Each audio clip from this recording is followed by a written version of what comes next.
Durham stands in with the first pitch of our game between the Sox and Cubs. Here's my partner. Here's John Rooney. And the first pitch of the day, Ed, is hit right back through the box into center field. A base hit for Ray Durham.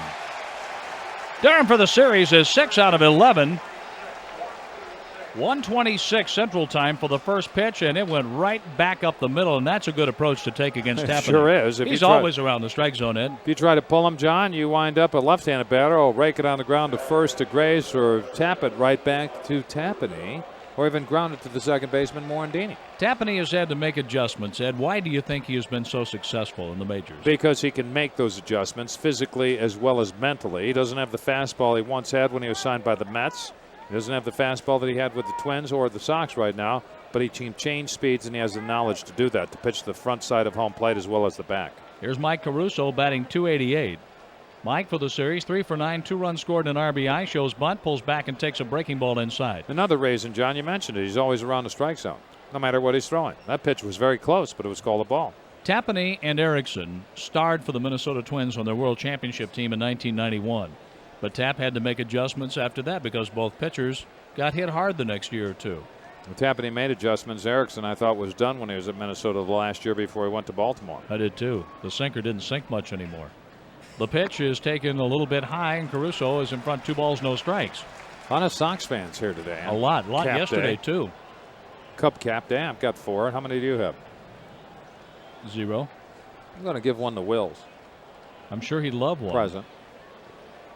Mike Caruso the batter, Frank Thomas on deck, Ray Durham at first base with a good lead. Grace is holding. The outfielders play Caruso toward left. Durham bluffs a move, and there's a strike over at the knees. 2-1. I think now is the go pitch. If you want to start things moving, take a chance right now. Get the leadoff man on, even though Thomas is in the on-deck circle. I think you run Durham here. Tapani has had to make a couple of major adjustments in his career.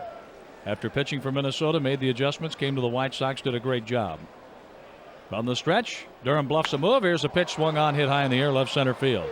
Curtis Goodwin and Rodriguez go for this one. Rodriguez makes the catch in front of Goodwin.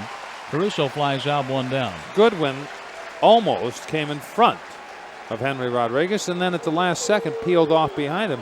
When you peel off like that, you can cause the outfielder a chance to take his eye off the baseball. You need to get out of there. Frank Thomas is greeted warmly here at the friendly confines. Never have understood this. All too well. .351 average for Thomas, 6 home runs, 41 runs batted in, an 18-game hitting streak for Big Frank. He lost one on to Waveland yesterday. Tapani from the stretch pitches. Slider low and outside. But the second adjustment I was about to mention before Caruso at the fly ball to left field, he was hit on the pitching hand while sitting in the dugout at Yankee Stadium when he was pitching for the White Sox. Couldn't get the good grip on the split finger pitch. And they had to undergo surgery for that problem. Here's a cutter or a slider in there for a strike, and it had Thomas bailing out. Buckled them, certainly buckled them, because Thomas is aware now of the inside corner. And I think that's what you see when you see Thomas buckled by a breaking ball. I think Tapani will go inside for effect rather than for a strike with his fastball to Frank. From the set, a look to first. There goes Durham. The pitch is inside, almost hit Thomas, or did it? It hit Thomas. Thomas is hit by the pitch. Durham was going to be safe at second. But it's a dead ball, no stolen base. A hit by pitch, first and second with 1 out. But I didn't believe he was going to go in there with that pitch for a strike, but I thought it was going to be to push him off home plate and nick the uniform of Frank Thomas. Tapani's been very good in his career pushing hitters off the plate, and it hit his belt buckle.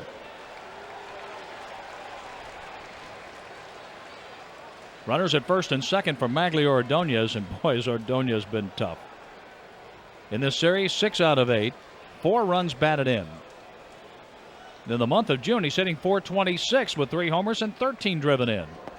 And we're not to the halfway point of the month. Ball 1 inside. Ordonez kicks out of the way. What makes him dangerous, John, he will stay inside on a breaking ball. Well, that, I mean, he's not pulling off it and trying to get away outside it with his hands. He'll stay inside and hit the ball to right field.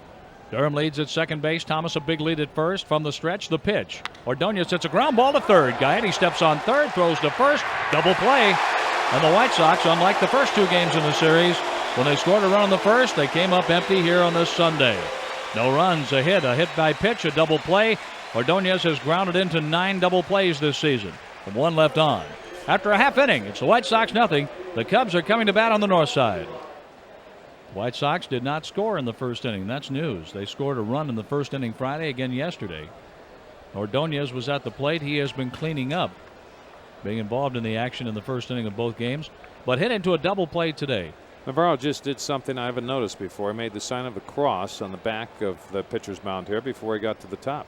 Curtis Goodwin shows bunt, pulls back, and takes a slider for a strike on the inside corner. You know, it was unusual yesterday. Curtis Goodwin came into the game as a pinch batter and bunted the first pitch in place of the pitcher. And that was with one out. That was with one out. So I know what Riggleman was saying. You know, I want you to swing the bat. He can't swing on the next pitch. It's a hard slider inside, turning Goodwin around, and Goodwin walks out of the batter's box. A little foggy here on the north side today. Curtis Goodwin, wasn't he with the Orioles? He was. And he was going to steal, what, 100 bases? Well, they had made a mistake in the media guide. He had 34 home runs in 19 games. There's a swing and a foul just wide of third down the left field line. 1 ball, 2 strikes. See, the problem, though, with stealing 50 or more bases, you have to get on base enough to do that. That is one of the things you must do. You must get on base unless you're going to steal 3 each time you get on. Or steal first.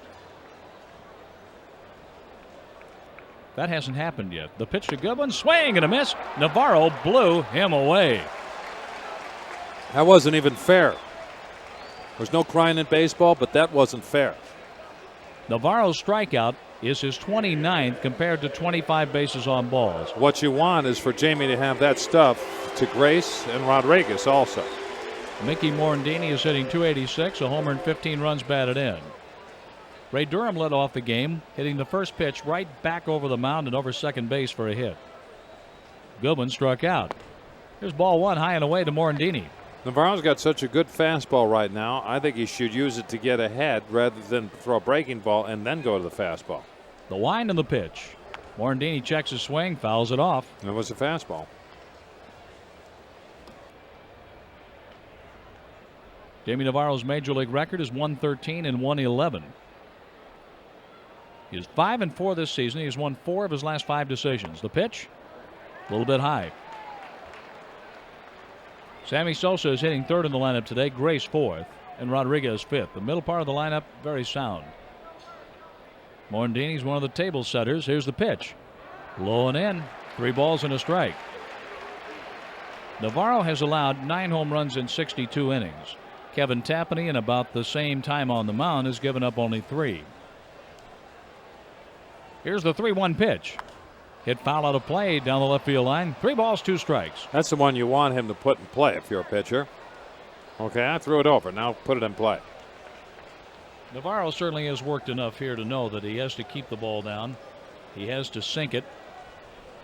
Get a good number of ground balls. The pitch to Morandini, swung on and a loop to left field. Here comes Carlos Lee. He's there and makes the catch. He almost slipped. That ball started to sail, and the footing in the outfield is not sure. Keep that in mind, folks. It's a very, very wet outfield at Wrigley. I shouldn't say he almost slipped. He did slip, but he almost lost his footing. Whatever they did for Thomas, the boos, they've turned to cheers for Sam Sosa. Sosa is hitting .299. Frank Thomas is on a hitting streak, so is Sammy Sosa. Sosa got a double yesterday and extended his current streak to 15, batting .373 during his streak. His shoes are the same color as the Cub uniform, red, white, and blue. He can tap dance Yankee Doodle Dandy in that batter's box. And they'd love it here. Navarro to Sosa. Strike 1. He cut the fastball and got it over the outer half. Did you see the sign that the kids had yesterday here? Mom is a Cubs fan, plus Dad is a Sox fan, equals kids mixed up. The 1-strike pitch. Strike on the outside corner to Sosa, and that was a good fastball. They say painting the outside corner. That was well done. The brushwork was there. That was Michelangelo.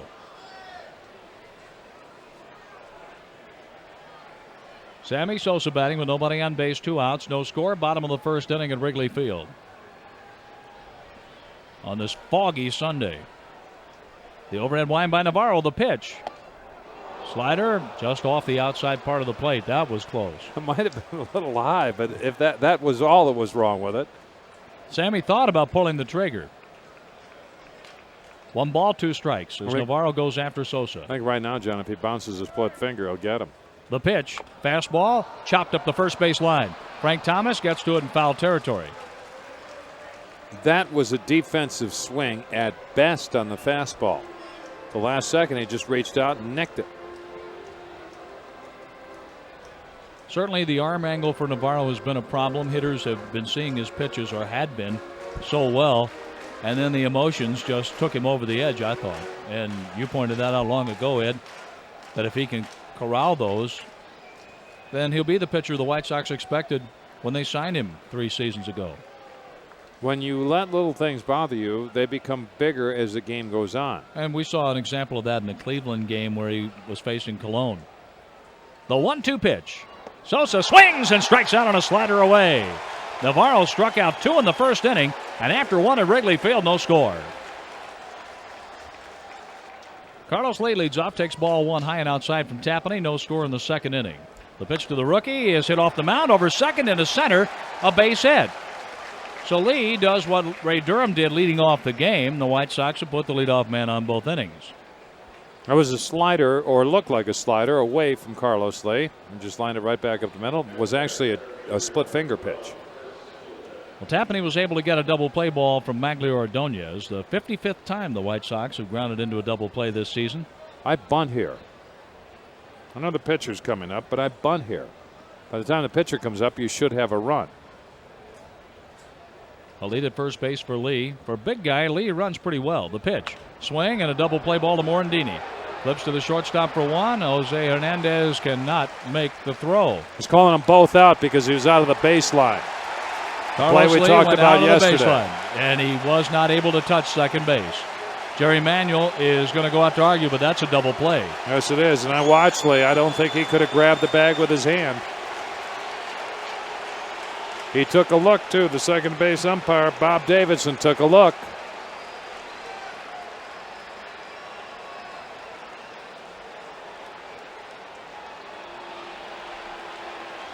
The fact was, Ed, he didn't grab second base with his hand. No, he didn't. Didn't even try for it. But he could have reached it. Maybe. Borderline call. And it's not the first time we've seen that call made. Ed. No. I think that's a good call. Because you want your skill players, and the fans want to see the skill players at short and second stay in the game. Now, Jerry Manuel has to argue this, Ed. He's teaching an aggressive style of play to go after the double play. And he's out there backing up Carlos Lee right now. Sure he is. He made his point and goes back to the first base dugout. 2 outs, and the White Sox have grounded into 2 double plays so far in the game. I'll tell you this, if Manuel doesn't go out there, some of the guys on the bench start talking. Well, what's the manager doing? He should be out there arguing. But Believe me, that goes on. Jerry was out there like a bolt of lightning. We saw enough of that on Friday. Here's ball 1 low to Greg Norton. Norton has a home run in the series, his 9th of the year, hit it in the 3rd inning on Friday. Sox need Tapani to work a little harder. Here's a swing and a ground ball to Morandini. A 4-pitch inning. Morandini throws out Norton. No runs ahead, a double play, and nobody left after an inning and a half. White Sox nothing, the Cubs nothing. Here it's scoreless as we move to the bottom of the second. Grace, as John mentioned, leads it off. Mark Grace is batting .316, 7 home runs, 34 runs batted in. The white pinstriped uniform pants bloused at the knees, showing a lot of blue socks. And the first pitch low from Navarro. I don't remember it this foggy. Not in recent memory, anyway. The Maybe lake, it's Soldier Field. Trust me, the lake is just it's out there. Here's a cutter in there for a strike. Someone here that's visiting, they have to take your word for that. The buildings, can't see the tops of some of the buildings. Some of the apartment houses here. 1 ball, 1 strike. Navarro winds and pitches. Grace takes outside, 2-1. Grace is yet to swing the bat. It was like 100 here on Friday. Today it's 68. I've had a hot chocolate already. I have the hot coffee here. The 2-1 pitch. Grace fouls it off. Brooke Fordyce 2-2. Grace needs 59 hits to reach 2,000 career. Needs 17 doubles for 400 career. And only 4 Cubs have recorded 400 two-base hits. Cap Hansen, 528. Ernie Banks, 407. Ryan Sandberg, 403. And Billy Williams, 402. That's great company. The pitch to Grace swung on and hit foul out of play down the left field line. Tony Gwynn had a hit yesterday against the Houston Astros. It was an RBI single. Glad to see He's him back. 24 away from 3,000. He looks big to me. He is big. He hasn't He's been really able to put on move some around, weight. Ed, because of that sore calf. He's been able to get to the refrigerator, though. I've That seen he has. that. Here's the 2-2 pitch, up and away, a ball. I remember when he came up, and certainly everyone's body changes. And he came up, I saw him working out. They hadn't signed him yet in San Diego. Pete Rose came back to the dugout. He goes, I know one thing. He was taking early batting practice. He goes, that guy's got a good swing. Here's the 3-2 pitch to Grace. Swung on and lifted foul down the left field line. I said, he's got a good swing. He goes, yeah, he's got a good swing. His hands are in a real strong position. He can hit. He was right. Tony Gwynn has used all the modern conveniences of helping his batting with videotape after videotape. One of the studying his nicest hitting. guys in the world, too. Sure is. The 3-2 pitch. Low and in, ball 4. Grace walks leading off the second inning, and Henry Rodriguez comes to bat. This is a matchup that kind of concerns me. Rodriguez, a low ball hitter, and Jamie, who has been sinking his fastball effectively, winning his last 3 starts. Rodriguez has 11 home runs and 39 RBIs, a .348 hitter. He has power to all fields here. The wind is blowing from the right field corner towards left. At the start of the game, it was blowing straight out, just as it was Friday and yesterday. You smell the rain coming, can't you? Uh-huh. The pitch is low and inside, ball 1. Navarro was really pumped up for the first inning, struck out Goodwin and Sosa, and got Morandini on a fly ball to medium left field. Brooke Fordyce telling Jamie, take it easy, slow it down just a bit. The White Sox are looking for a double play ball. Tapani has 2 of them so far. Here's Navarro's pitch. Fouled out of play off to the left with a home run swing. The Minnesota-Milwaukee game on the Miller Lite scoreboard rained out. Yeah, done. 2-0 Toronto leads at Philadelphia's Veterans Stadium as the game moves to the bottom of the second. It's 3-0 Montreal over Tampa Bay. That's in the bottom of the 5th. Well, I got word around Palatine it is raining cats and dogs. The same around Buffalo Grove. Moved to first and Grace is safe. Hopefully that's all going north towards Milwaukee. No offense up there, folks. Well, since they've already rained out the game. The pitch. Swing and a high fly ball foul down the left field line. That goes to the upper deck for a souvenir. 1 ball, 2 strikes on O. Henry. Could have another game like we did on Friday if this game moves quick. That's what I'm thinking. Get a run and hold on. 5 and fly. White Sox won yesterday 8-2, but won the rain-shortened game 5-3 Friday. The pitch. Swinging a foul off Rodriguez's right leg. Foul ball. Grace goes back to first. Nobody out in the second inning. No score. The lights are on, and they have an effect, for sure. Lights are on in someone's home, too. Yes. Big crowds all 3 games. White Sox play the Tampa Bay Devil Rays tomorrow night at Comiskey Park. Baltimore will be in on this homestand. The pitch. Swing and a foul ball back out of play. Tomorrow night it's Wilson Alvarez for the Rays and John Snyder for the Sox. Come on the air at 6:30, and hopefully Wilson will keep his uniform on this start. Threw his glove, his hat, and his uniform top in the stands. Said he was quitting or whatever. Didn't mean it, though. No. Not at that kind of money. The 1-2 pitch on the way. Oh, could have been called strike 3. So close to the outside corner goes Rodriguez's way, 2-2. And I also think that's one thing that unnerves Navarro when he thinks he's made a pitch and he doesn't get the call. It seems to affect the next pitch that he throws. On the homestand, Tampa Bay for 3, Baltimore for 4, Minnesota for 3. That's coming up for the Sox. The 2-2 pitch to Rodriguez. Half swing, went too far. He went too far, and they ring him up. Third base umpire Ed Montague says strike 3. I think Riggleman might come out on that one. 3 strikeouts for Navarro. He barely moved the bat. I still think he had gone. I thought he went. And I thought Magglio Ordonez committed yesterday. I did too. But it was called no swing. Fastball moving away from Rodriguez, and sure, he carried the bat over the plate. A lot of umpires have told John and I, you know what, if they didn't intend to swing, then, we don't call it. Well, I think that's a bunch of malarkey. That's a swing. They're up there for one reason, to swing.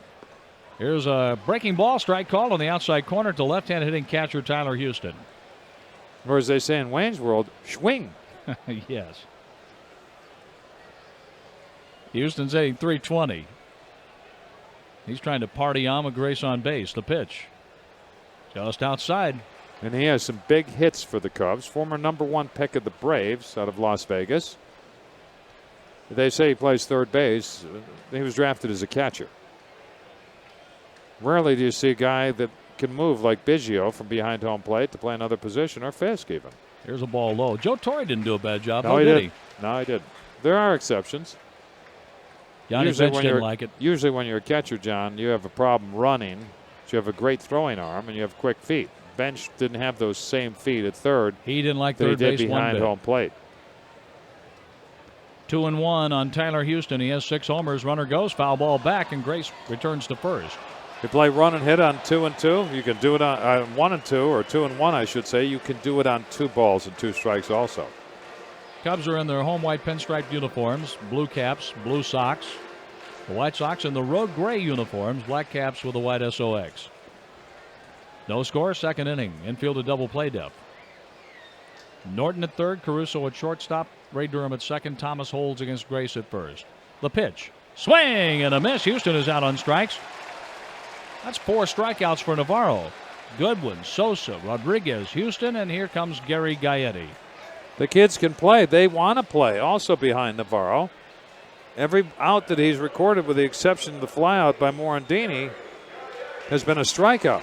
The infielders want to get a ground ball now. Gaetti is hitting a .177, 5 homers and 19 runs batted in.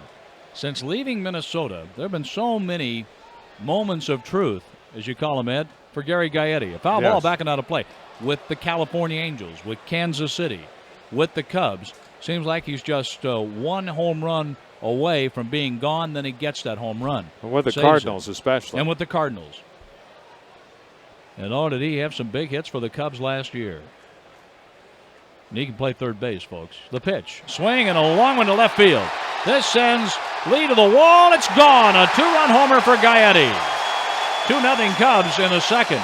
I was going to mention the one thing you don't want to do with a guy who's hitting 177 is speed up his bat. You throw him a slider, he was right on it. That's his bat speed right now. Navarro's got a fastball. He was just beaten with a slider. Gary Gaetti just hit his 6th home run of the year, and he has 21 runs batted in. The Cubs have their first lead in this series. Yeah, first time the Sox have been behind. Now here's Jose Hernandez.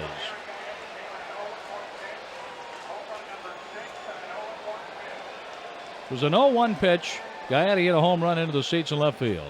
Here's ball 1 low to 8th place hitter Jose Hernandez. Came back with a slider there. Navarro has been getting outs with his fastball. Go with the fastball as your primary pitch, and then the second should be the slider. Fastball grounded up the middle. Caruso has it, spins, throws, and gets him a good play. Hernandez is thrown out by his counterpart. But a leadoff walk turns into a run on a 2-out home run. Nobody left. After 2, the Cubs lead the White Sox 2-0.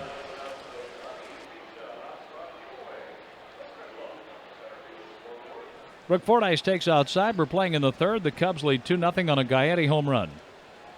A Grace walk and a Gaetti long ball.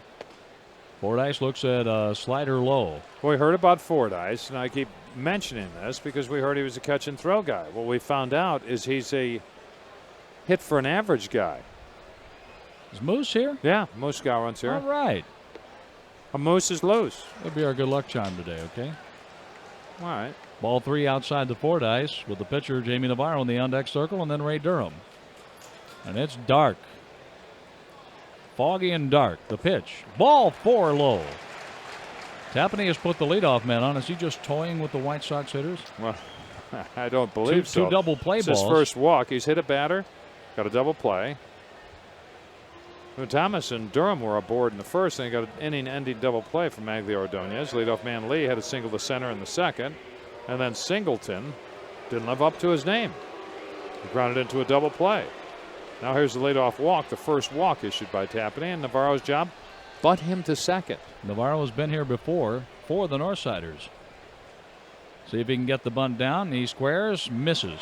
He just pushed the bat at the ball, and it looked like he hasn't bunted in a while. A career 153 average for Navarro. This bunt's going to be on for 3 strikes if he doesn't get it down. Right-hander against right-hander. Pitcher against pitcher. Navarro pulls back to take a splitter low. If you're Fordyce over there at first, you're aware that Grace is charging. But you need to watch Mickey Morandini, who vacates his spot and comes over just in case the bunt goes to Grace. So you can get off the base a little bit, but you can't stray too far. They'll pick you off. Fordyce walked to lead off the third. Tapani from the stretch. The pitch to Navarro. He bunts and misses. A bunt attempt and a miss for strike 2. I would say that's more of a stab attempt, wouldn't you? I would too. He's stabbing at the ball with a bat, and usually when you do that, you either pop it up or you miss it. Best spot to throw a guy that's bunting like this, up and in. Strikeout might not be all that bad here. Some kind of contact could mean something worse. No matter what you do, batting practice or bunting off the machines, not like this. It's not for real, not for realsies. Navarro squares to bunt, and he got it down to the third baseman Gaetti. No play at second. The throw got Navarro at first, and Jamie, give him credit, he stayed in there. Sack goes 5-4, and Navarro was bunting with 2 strikes and did get it down. And he'll get 5s, not so many high 5s in the dugout, just 5s. Nice going in the dugout. You ask a pitcher, hey, can you hit? Oh, yeah, I can hit. Well, they're asking, can you hit for an average? Soroka. Yes, he can. I heard Frank Robinson say there was no way Soroka would get a hit yesterday. Said, look at this guy, he can't hit. Got 2 of them. Well, Frank should know. He's in the Hall of Fame. He is. He's with Milo. You're right, Holly. Holy Toledo. Here's Ray Durham, runner in scoring position. The pitch to Ray, shows bunt, pulls back to take a slider low. Mentioned it yesterday. Durham has got to get a bunt down sooner or later. The fake bunt on the first pitch, that doesn't work. You got to bunt and let them know that you mean it. If you're up there faking all the time, it's like yelling wolf.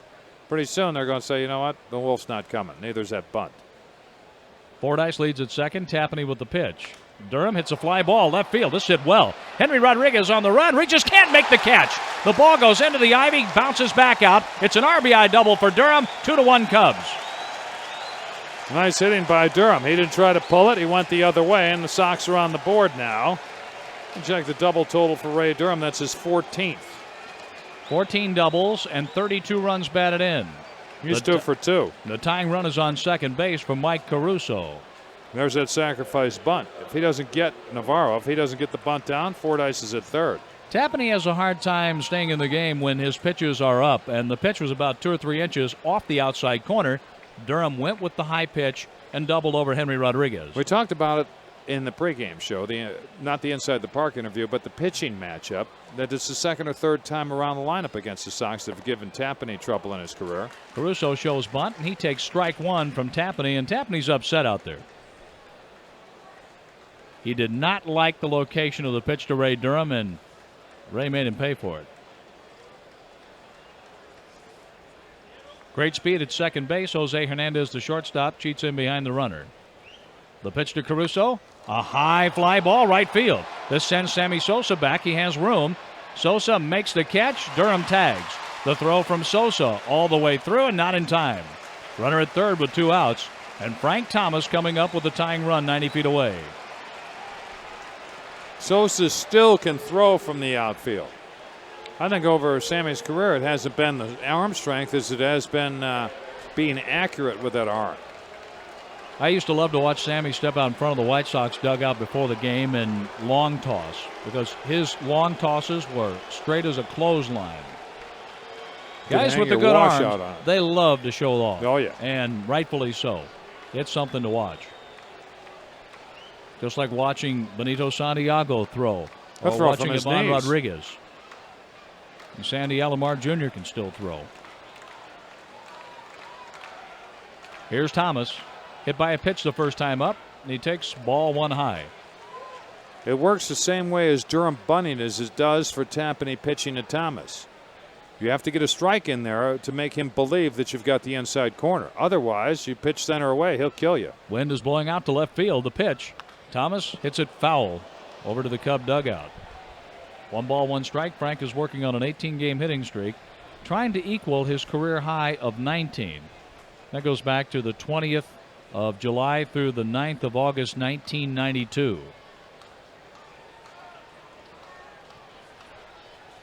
Tapani with the sign, working from the stretch with a man at third. The pitch. Thomas, half swing. Did he go on the breaking ball? I think he went. No, says the first base umpire, Mark Carlson. I think he went too.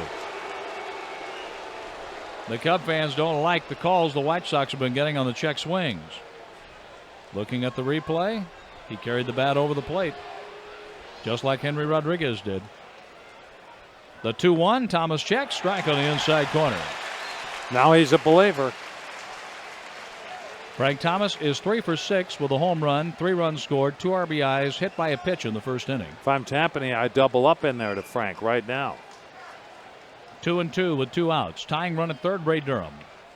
2-1 Cubs. Tapani with the sign and from the belt. The pitch to Thomas. Swing and a foul. Tapani had a breaking ball of some kind, middle away. Thomas spoiled it off. Looked like a splitter away and down. Boy, did Thomas launch his home run out of here onto Waveland yesterday. Went over the bleachers and over the screen behind the bleachers. Tapani from the belt brings it in. High and outside. 3-2 on Thomas with Ordonez on deck. First base open, runner at third base. I think you come with something to the inside corner like a fastball. Or you throw him the slider at him that buckles him. White Sox have come back with a run in the third after a leadoff walk to Fordyce. The payoff. Thomas reaches and blips it toward right field. There's Morandini to make the catch. Didn't quite have enough on it to put it beyond Morandini's reach. That was a ball. 1 run, 1 hit, a walk, and 1 left on. We're going to the bottom of the third at Wrigley Field. The Cubs lead the Sox 2-1.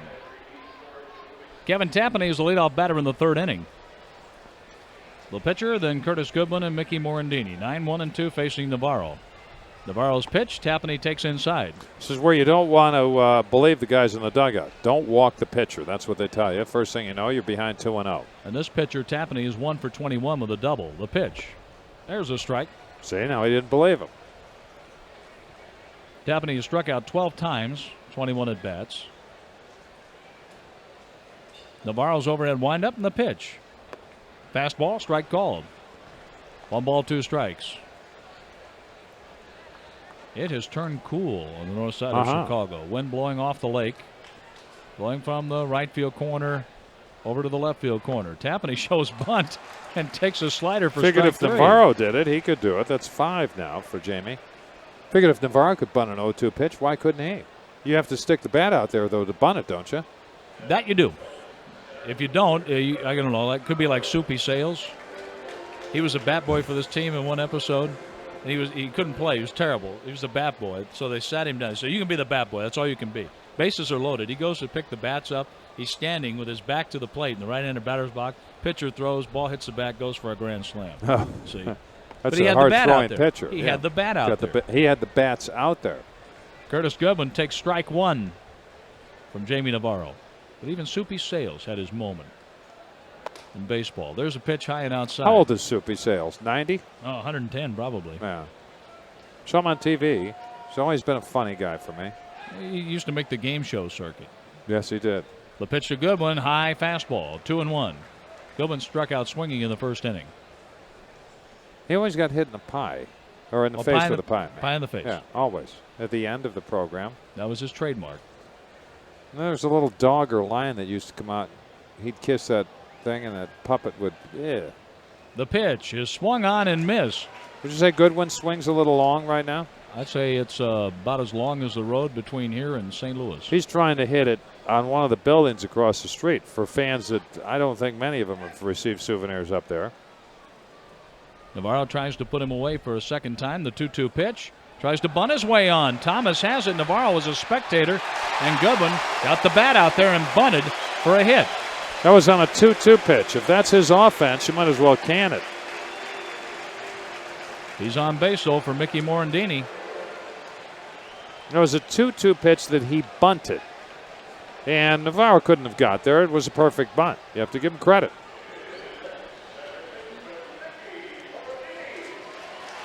Navarro slipped on the mound as he tried to take a step toward first.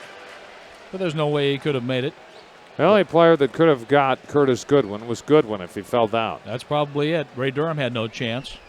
Moving over from second base. A one-out bunt single. Mickey Morandini hit a fly ball to left field for an out the first time up. The move to first. Goodwin is safe. I'll tell you this. If you want to make a pitcher upset, that will do it. On a 2-2 pitch. Goodwin leads at first base. Does not have a steal. The pitch.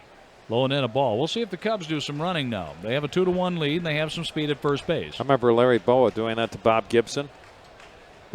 Wrong choice. Yeah. Next time up, he walked Boa.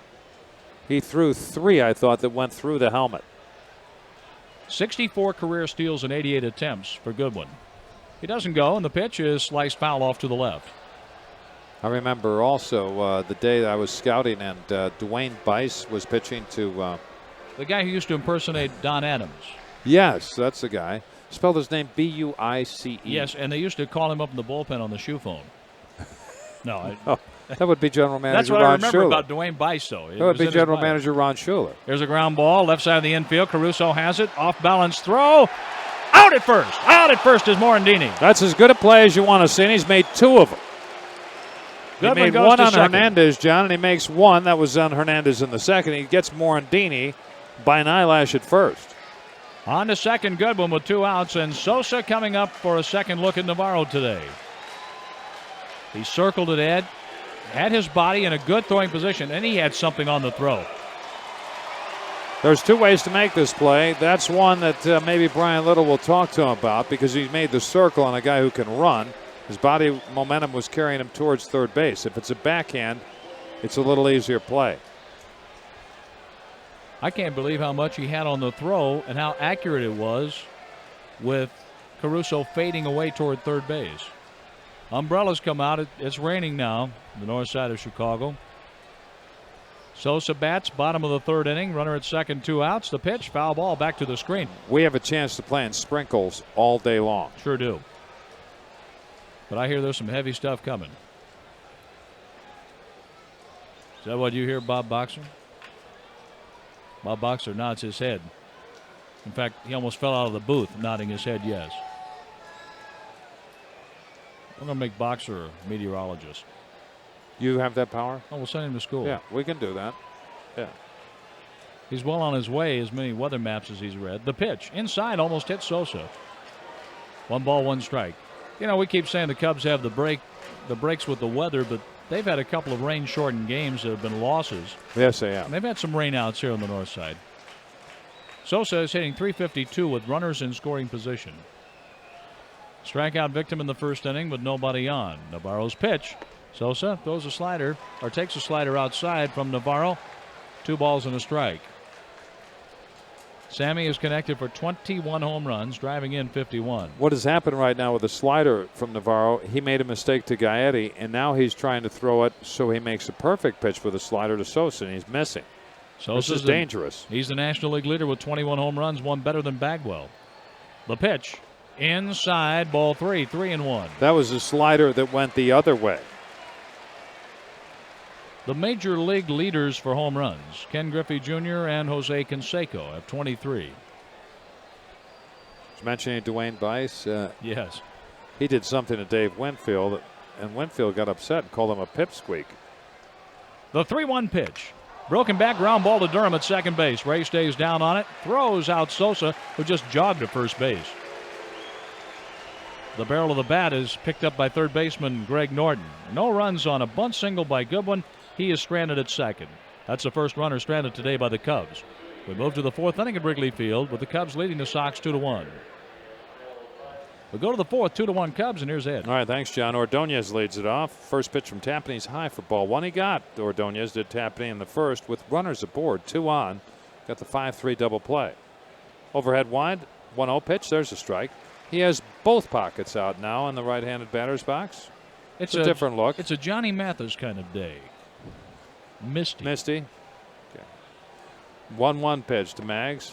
Trying to go deep, couldn't connect. 1-2. I think this is where he gets tough.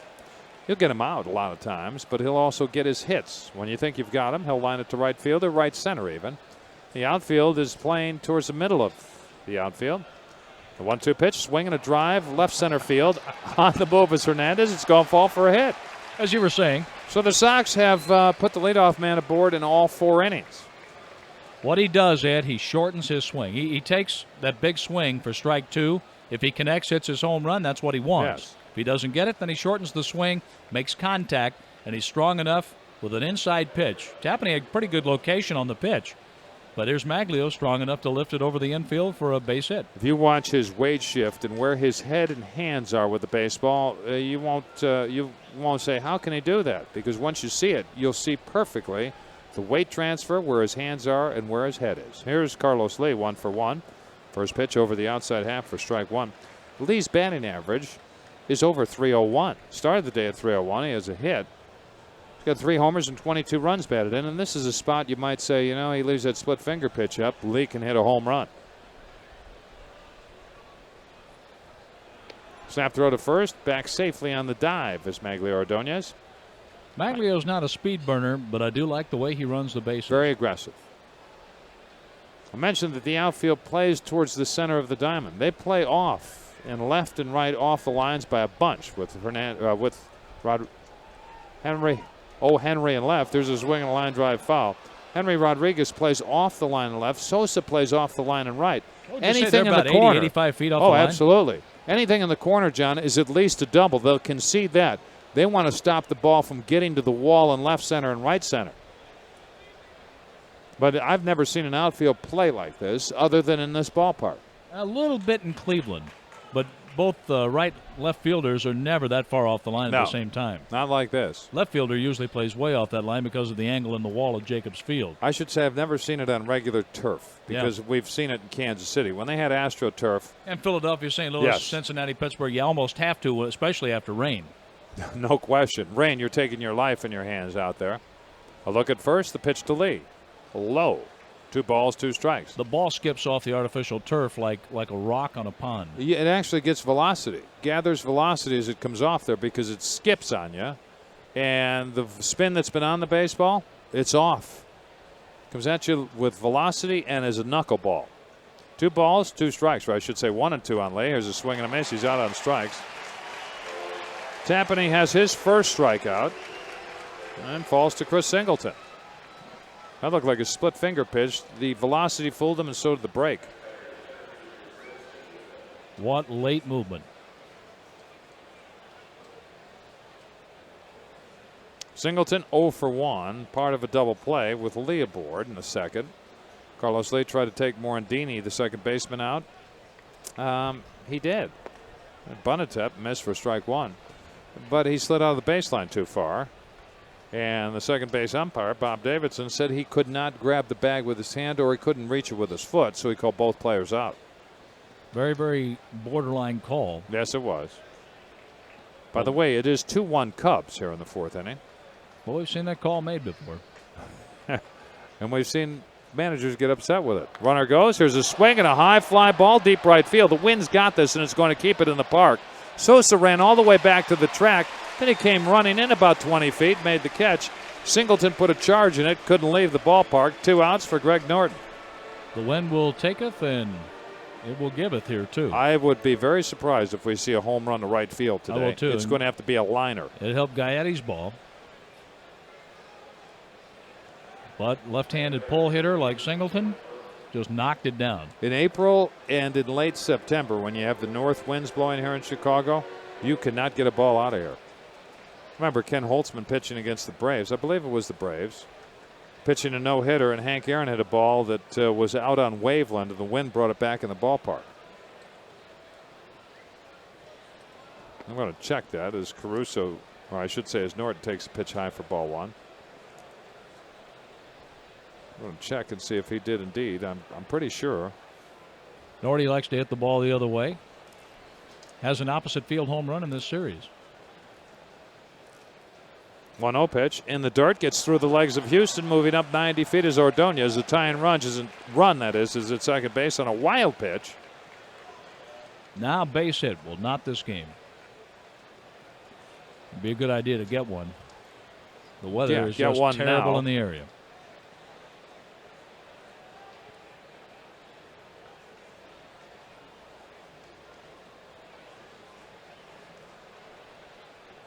Sox are at 500, and the rain is coming down a little better now. 2 balls, no strikes, 2 outs. The pitch to Norty, a little high. 3-0. On deck is Brooke Fordyce. Walks have hurt both pitchers today. You know, you can play percentages here. You can walk Norton and face Fordyce, but when you look at Norton's average and Fordyce's, you really don't want to fool with Brooke. You can also walk Fordyce, and then Manuel would have to make a decision. Does he send Navarro up? There's a strike, 3-1.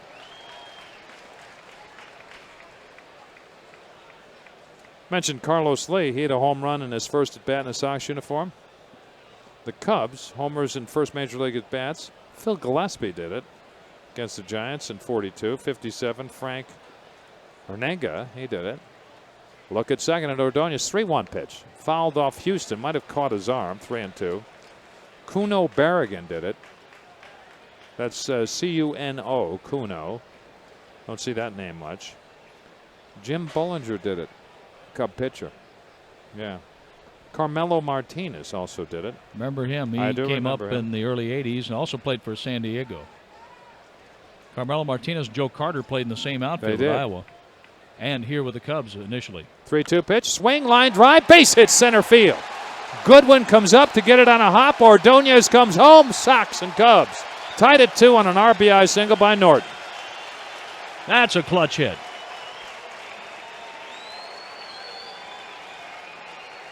RBI number 23 for Greg Norton.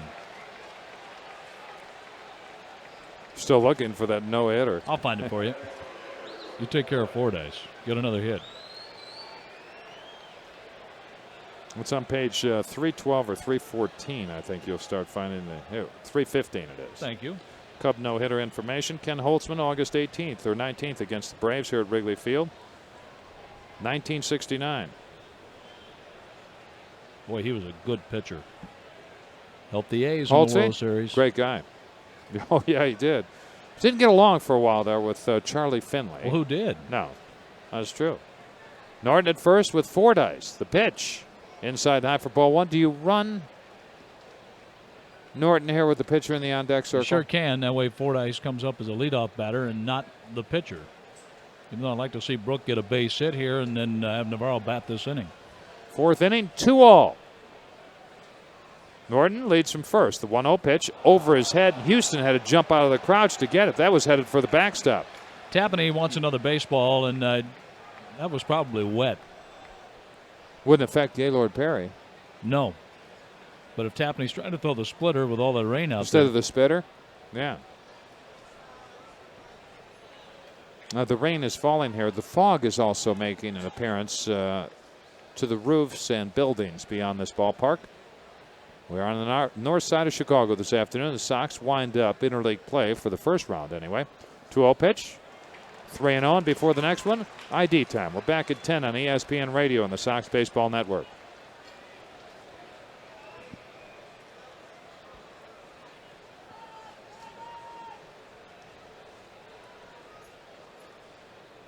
Tapani checks the runner at first. 3-0 pitch, and Fordyce was swinging. I'm surprised at that. 3-1. Ed Farmer alongside John Rooney. We're at Wrigley Field on this cool, rainy Sunday afternoon. Nothing's been decided yet. White Sox have scored a run here in the 4th. They've tied the Cubs at 2. The Sox have 5 hits. The Cubs have 2 off Jamie Navarro. And it was Gary Gaetti's 2-run homer after a walk leading off the inning in the 2nd. Runner goes, 3-1 pitch, sprayed foul to the upper deck right side off the roof. And it's going to bounce up there and probably stay up there on the rooftop. 3 balls, 2 strikes. If you're running on 3-1, you're definitely running on 3-2 with 2 outs. I would expect the outfield to deepen just a step or 2 now, especially with it raining, because you cut off an angle, or you get a different angle on a ball driven to a gap, and you can save a run. The 3-2 pitch, Norton goes, a swing and a pop-up. Who wants it? Left side of the infield. Gaetti calls for it. Hernandez comes over. Hernandez says he'll take it in the last second. Jose Hernandez indeed makes the catch, and the Sox are out in the 4th. They pick up a run on 2 hits. A 2-out single by Norton gets Ordonez in from second after a wild pitch. We're through 3.5 at Wrigley. White Sox and Cubs 2-2. So it's Ward pitching to Mark Grace, then Henry Rodriguez and Tyler Houston here in the 4th. Grace hits the first pitch, nubs it up the first base line. Thomas is going to have to let it go foul, and he does for strike 1. Ward's problems, John, can be traced this year anyway to the inability to get out left-handed hitters in key situations. This is a different situation, though, I believe, for Brian Ward, because there's nobody on it, and it isn't the spot that you usually see him in to get out a tough left-hander. Now it's like he's starting a game, because if he can get through this inning and the Sox score a run, I think the Sox go to the bullpen because you've exhausted the left-handed batters, or you've gotten them out of the way with a left-handed pitcher. We'll see. There's a swing and a drive deep right field. This could go. Ordonez at the track. It's gone. So the inability for Brian Ward to get out the left-handed batter, it raises its head again. Grace has hit his 8th, and the Cubs lead 3-2.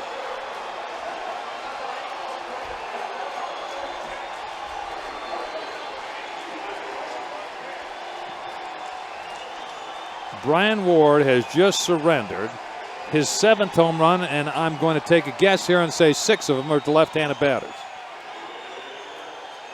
That's 7 home runs in 19 2/3 innings, and that's awful. That's way too much. So Grace unties it with a solo home run leading off this 4th inning. And here's O. Henry Rodriguez. Fastball over for strike 1. That came on an 0-1 pitch. Rain delay, 3:23 on the clock, and it's 59 degrees, and the winds are at 16 miles an hour out of the north. And that didn't hurt Mark Grace's home run for sure. Rodriguez fouls the next one to the screen. He's now down on the count 0-2.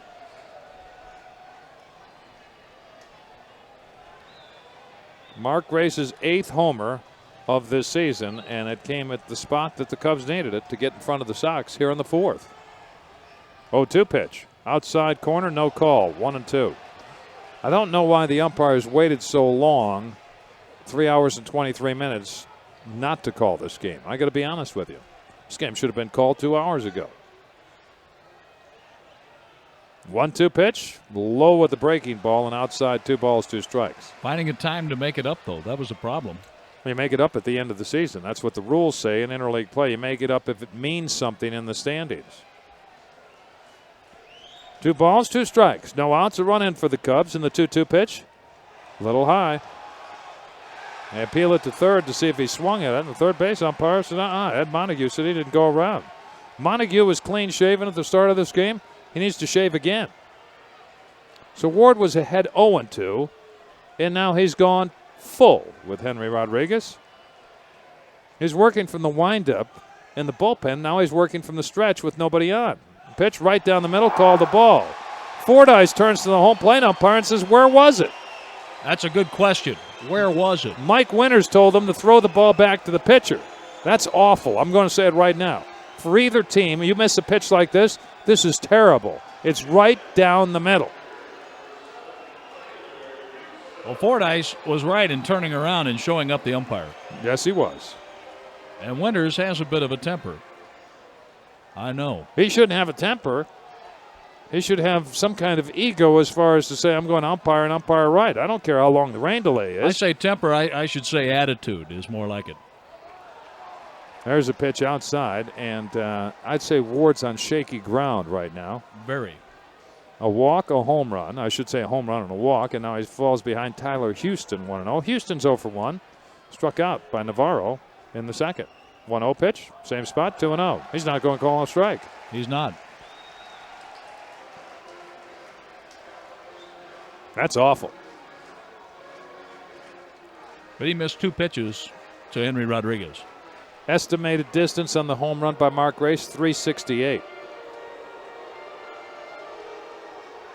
Fordyce is going out to talk to Ward. Now, here comes the pitching coach, Nardi Contreras, and they're talking about where the pitches were, and Contreras is telling Ward, there's nothing we can do about it. We got to get the umpire on our side. Now Winters is going to take those long strides to the mound. He shouldn't be upset about anything. They had a chance to call this game an hour and a half ago, and they didn't. So he's out there because they waited. Take pride in your job and go back to work. Running count for the Cubs. A 2-0 pitch to Houston. Chop to Thomas at first. Backs up. His only play is first base. Steps on the bag. On the play, Henry Rodriguez moves to second. 3 unassisted. Houston's out, and here's Gaetti.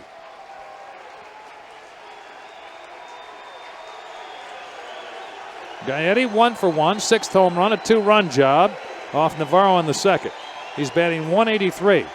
I think he could fall into a trap here, John, by trying to get this guy out with breaking pitches. You think you can get him, and that only speeds up his bat. And he can hit the ball out to right center field as well as he can down the left field line, as he did earlier in the game. He can now with that wind blowing that way, that's for sure. Ward checks Rodriguez at second. The pitch grounded up the middle. Durham behind the bag at second. Stumbles, gloves it, throws to first. He's got Gaetti by plenty. On the play, Rodriguez moves to third for Jose Hernandez. That home run by Grace reminded me of Tony Castillo coming in and giving up the home run to Brant Brown last year in that Friday game. Yes. That extra inning game the Cubs won on their way to a sweep of the White Sox.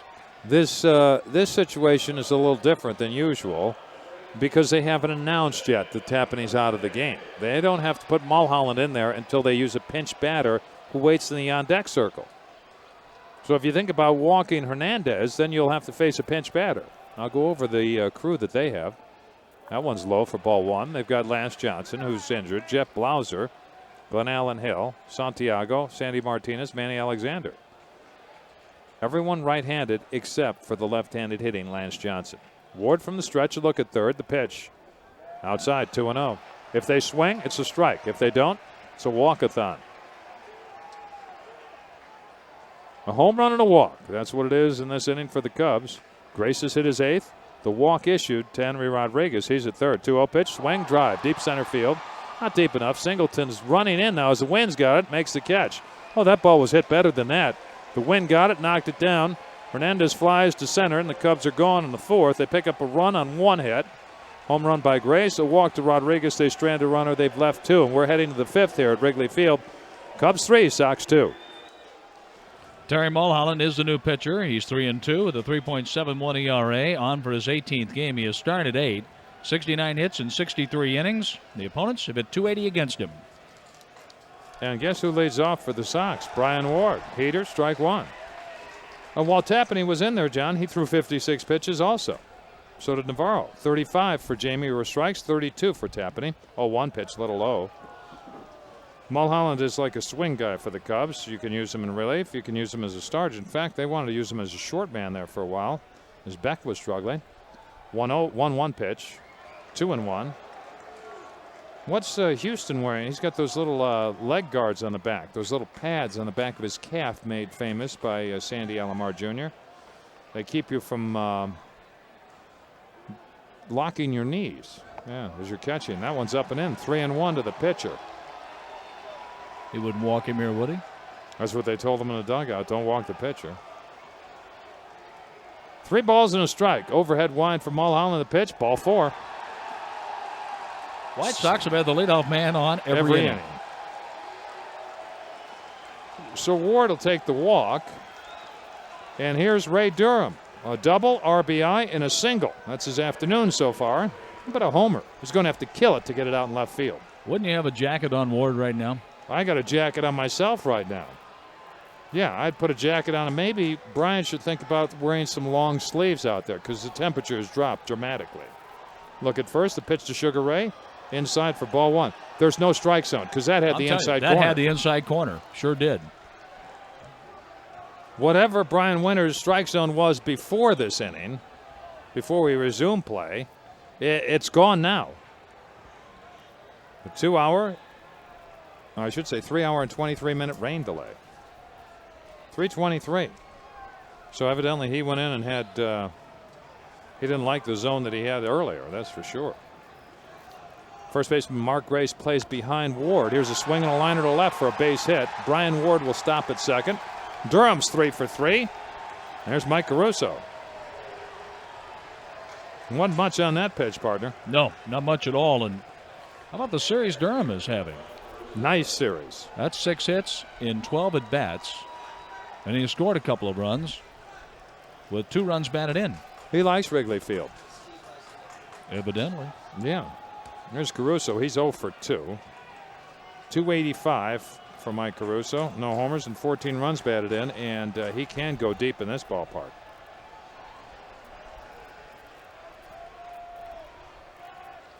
I think the bunt's in order, though, right now.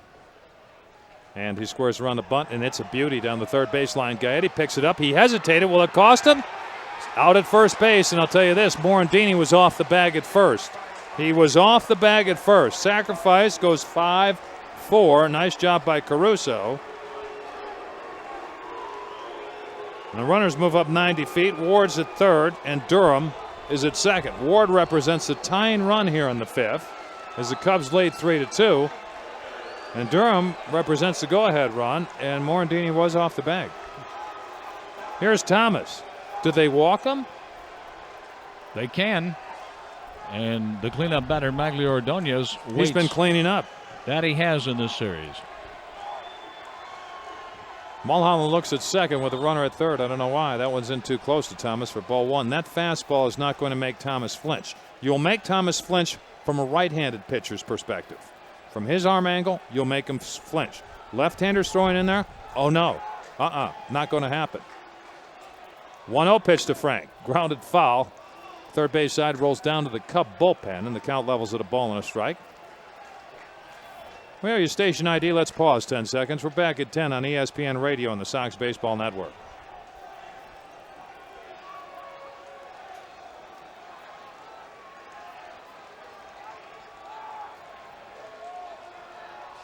One pitch to Frank is outside and high. 2-1. Ed Farmer with John Rooney. We're at Wrigley Field. Of course, we've been here the entire day. Our engineer is Bob Boxer. He's left the building right now to go shave and take a shampoo. It's been a long day here at the ballpark. And the 2-1 pitch to Frank is fouled to the upper deck. A souvenir for a fan that's waited around the 3 hours plus. Any particular brand? And we're glad you're along this afternoon. We're glad you waited for the rain delay. You think he's a Gillette man? I think so. The Cubs lead 3-2. The Sox have out-hit him 6-3. Thomas waits for Mulholland with a count of 2-2. Tying run at third. Go ahead run at second. Mulholland from the belt. The pitch to Thomas. Swing, fly ball, fairly deep to left. Rodriguez comes running in. Ward straight too far from third. What's he doing? Oh, my goodness. That's the tying run, and he's halfway down the line. What's he thinking about? His head's not in Wrigley Field. It's somewhere else. Ward started to run home. Wallace Johnson had to yell to him to get back to the bag. He could have scored on this. And he could have been doubled off, too. Oh, my. Gives up the go-ahead home run and could have been the tying run. He just took off for home. And then he didn't know what to do while he was halfway down the line. Wallace Johnson yelling at him to get back. So it falls to Ordonez. They're going to walk him. They're going to put him on, load up the bases for Carlos Lee. You can do that. I wouldn't advise it too often.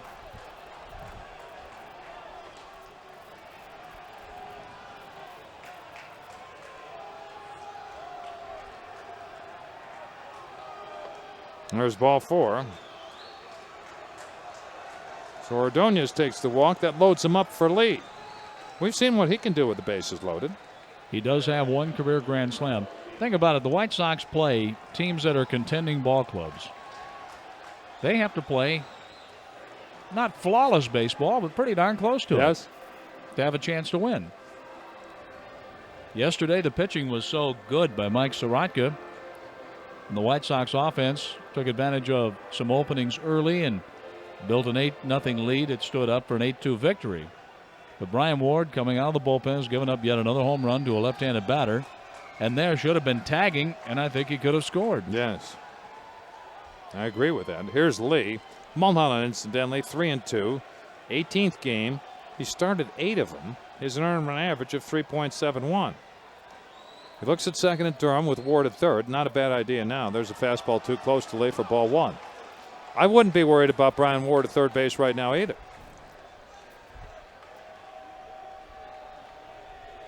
If you're going to play the game, you better play it heads up. Maybe he couldn't have scored on that, but he would have forced the issue with Rodriguez. 1-0 pitch, grounded to third. He's going to get out of it. Gaetti picks it up, drops it. Now they call him out, and he was safe. Oh, he was safe at third base. Oh, my goodness. Cubs caught a break there. So the force on Durham goes 5 unassisted, and the Sox are gone in the fifth. No runs, 2 walks, a hit, and the Sox lead the bases loaded. We're halfway through today's game at Wrigley Field. The Cubs 3, Sox 2. Welcome back to Wrigley Field on the north side of Chicago. Bottom of 5. Terry Mulholland will lead this off. We'll see how Brian Ward pitches against his counterpart. First pitch, swinging and missing is Mulholland. He switched a pitch out, or swung at a pitch out of the strike zone.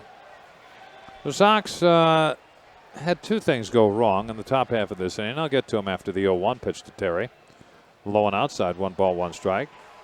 Brian Ward was at third base. Durham was at second with Thomas up. He had a fly ball to left. Henry Rodriguez. Ward started to run home. Yeah, bad move. 1-1 pitch, chopped over the mound. Caruso behind the bag at second. Runs all the way to second base and beyond. Flips, and they get the pitcher Terry Mulholland by a couple of strides for the first out here in the Cubs' fifth. And now top of the order, and Curtis Goodwin is due up. He picked up the ball the same time Durham hit the bag. Supposed to be a tie, I thought. Yes, it is. Going to the runner. Here's Goodwin. First one outside for ball 1. The Curtis Goodwin was not a good one in the first at bat. He struck out. He was a good one in the third. Bunt single off Jamie Navarro. 1-0 pitch to Curtis. It's that pose that he's got at home plate. He fouled that one off. He just stayed in that pose. 1 ball, 1 strike. You know, when you're batting 154 and you're now he's not 4 for 26 in 44 games. He's 5 for 28. I don't think you want to pose at home plate. Next pitch, he can pose now. Line to center. Singleton with a stutter step comes in and makes the catch. He hit it hard. He never made it to first base. Well, the White Sox caught a break yesterday for sure when Magglio Ordonez was called for no swing when he did carry the bat over the plate, and then continued the inning for the White Sox. And the Cubs may have caught a break with Durham called out at third base. It was a close play and went to the Cubs, and we'll take it from there. Here's Mickey Morandini, who was 0 for 2. Ward delivers one high and outside for ball 1. But the base running problems, that problem hurt worse than what happened for the last out. That's true. Here's a swing and a 2-hopper to Thomas at first. Fair ball, says the first base umpire. Thomas steps on the bag.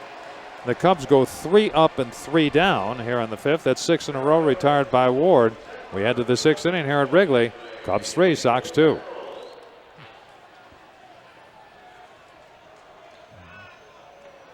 And Chris Singleton, Greg Norton, Brooke Fordyce, the 3 due up for the Sox. They trailed the Cubs as we move to the 6th inning here at Wrigley, 3-2. With the play-by-play, here's John. Okay, Singleton with a 1-ball count. The line by Mulholland, the pitch, and Chris takes over but low. So I see Chip Carey over there signaling to you that he would like you to sing the national anthem with him, baseball's national anthem. 7th inning stretch. 1. Yeah, 2. 1-2. Hey. The 2-0 pitch. Just off the outside corner, ball 3. I would think that anything close to the plate after a rain delay of 3 hours and 23 minutes would be called a strike. I wouldn't swing. I wouldn't swing. You're right. Mulholland's pitch. There's a strike called on the inside corner. Ed Farmer just passed out here in the booth. That's the first pitch that he's called for a strike in the last inning and a half. Singleton is 0 for 2, double play ball and a fly ball to right field. Norton will be next, and then Brooke Fordyce. The pitch, chopped foul off to the right, 3 balls, 2 strikes. That might have been ball 4 if he hadn't swung at the pitch. Singleton began the day hitting .252. Now he faces the veteran Terry Mulholland. Kevin Tapani looked good through his 4 innings with 2 earned runs on 5 hits. 1 strikeout, a hit batter, and a wild pitch. Here's a swing and a shot through the middle, a base hit. A hit to center field by Chris Singleton, and that's 6 innings, and 6 times the White Sox have put the leadoff man on. What do we have it at Comiskey? 8 times they've done that? I think all 9. Was it all 9 when we were on the road? Either the White Sox did it or... No, the Sox did it. I don't know if they did it at home or on the road. I can't recall now, but I know it was 8 or 9. I thought it was all 9 innings. I think it was 8 innings, and we were playing a doubleheader against the Tampa Bay Devil Rays. Does that sound right? May have been. Let's see if the Sox can do something about it. Brooke Fordyce comes out on deck. Here's Norton. A ball high. We're at that spot in the lineup now. 6, 7, and 8. With a pitcher warming in the bullpen down the right field line. Sean Lowe is getting ready. And Scott Sanders is warming. We've seen him in each game. Mulholland's pitch. Strike on the inside corner. Strike called. 1 ball, 1 strike. Norton has an RBI single and a ground out to the second baseman. Norton, as a right-handed batter, has hit .194 compared to .272 left-handed. He got his RBI hit left-handed against Tapani in the 4th. A step off and a throw to first base, and back in safely Chris Singleton. Never knew how pitchers did that, left-handed, or the throw to second where they just step off and throw it to second, because you got to hurt your arm doing that. There's a step off and another throw over there with a little more mustard on it, and back in again, Singleton. Errant move here gets Singleton not at second, but at third probably. The fans who have stayed in the ballpark, there have been many who left to try to get back in, and they have not been allowed back. There's a swing and a foul off to the right. But these fans are into it. Yeah, yes they are. And there's more Sox fans here, I believe, right now than Cub fans. And they're all behind the Sox dugout. But that's interesting the way it's set up now. Cub fans Yes. and a few behind the White Sox dugout and near the plate area behind the screen, but all the Cub fans are down the left field line. And behind the Cubs dugout on the third base side. Here's a straight pickoff move over to first, and Singleton dives back in safely. You're wondering about a stolen base. Singleton has 3 without being caught. The outfielders play toward left, and they're playing Norton to pull the ball. The wind is blowing from the left field corner to the right field corner. And it has cooled considerably. The pitch. Foul ball out of play down the right field line. A ball and 2 strikes on the Sox third baseman. The Cubs got 2 in the second inning on a home run by Gary Gaetti. The White Sox tied it up with a run in the third, one in the fourth.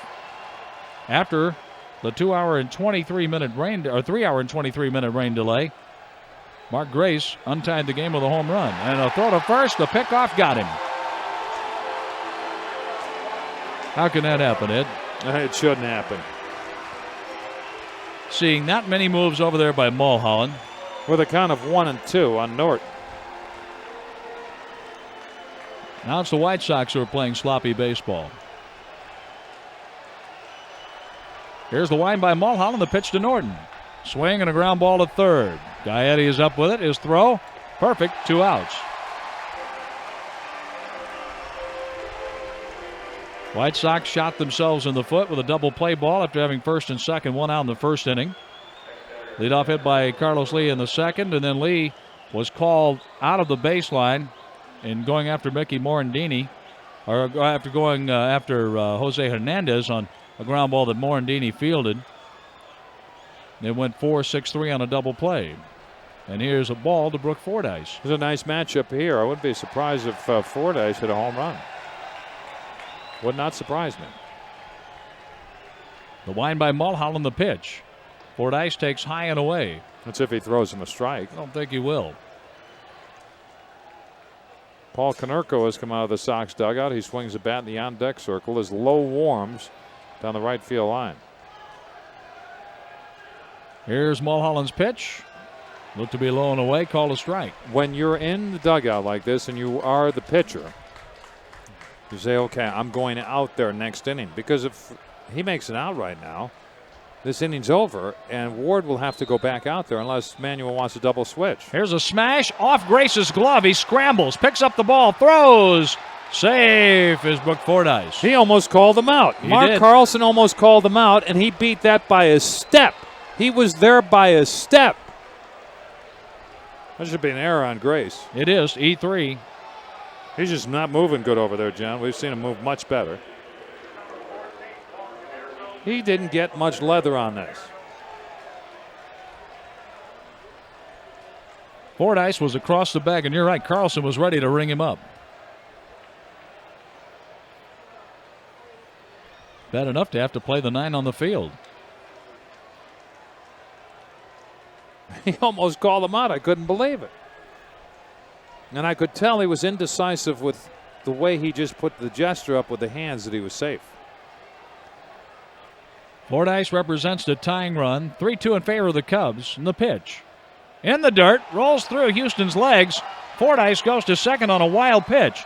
So the Cubs are doing everything they can to give the White Sox a tying opportunity. It's here with a runner in scoring position and 2 gone in the 6th. Houston doesn't shift his weight, and he comes up. You're supposed to go down and leave the glove down and play the ball off your chest protector. You like this matchup, Konerko and Mulholland?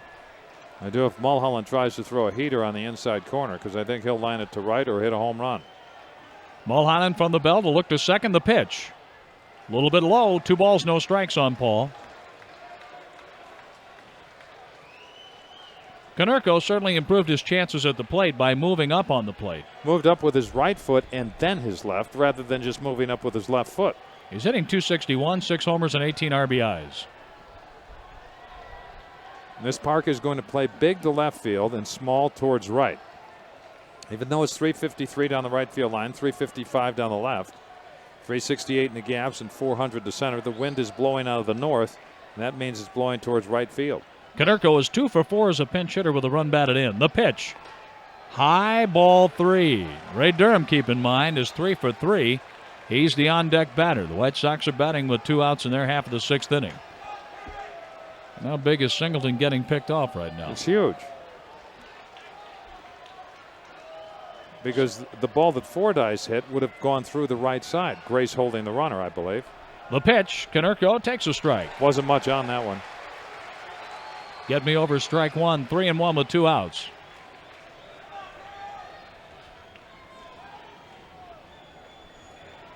Konerko with a practice swing or 2 outside the batter's box.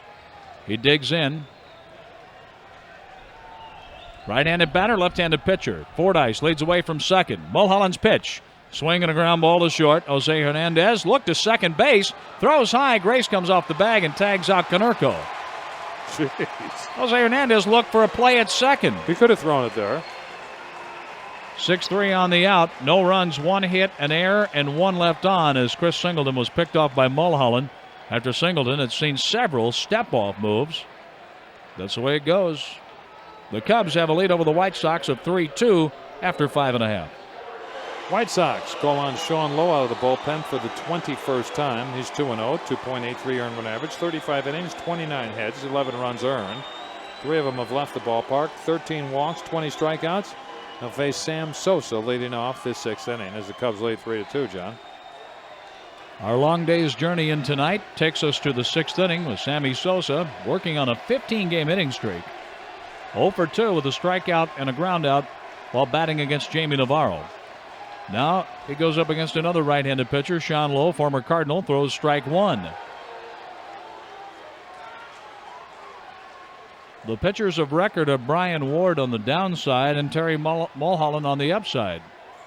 The pitch, Sosa chops it off the plate up the third baseline. Off the mound, Lowe has it, no play. That's a 16-game hitting streak for Sammy Sosa. Infield hit. 3rd time they put the leadoff man aboard. The numbers on Brian Ward, John mentioned pitcher of record, 2 innings, 1 hit, 1 run earned, a walk, and a home run to Mark Grace, his 8th. Sosa continues his career high with a 16-game hitting streak. Chopped it up the third base line about 15 feet. Swinging bunt. Mark Grace has a walk, a home run, and he has scored a couple of runs. We had a double play to that. We shall see as Lowe deals. Wild pitch all the way back to the screen. Runner at second, nobody out. That was not even close. That bounced in the left-handed batter's box. Maybe in the left-handed batter's box. If it didn't make it, it was 2 feet from it, that is.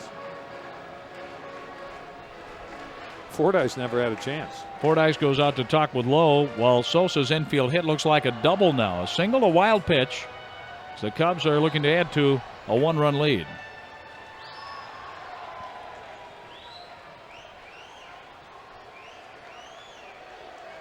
Three-two in favor of the Cubs. We're in the bottom of the 6th inning. Just saw our monitor. Was that Moses? Not sure. Here's the pitch. Inside a ball. 2 balls, no strikes.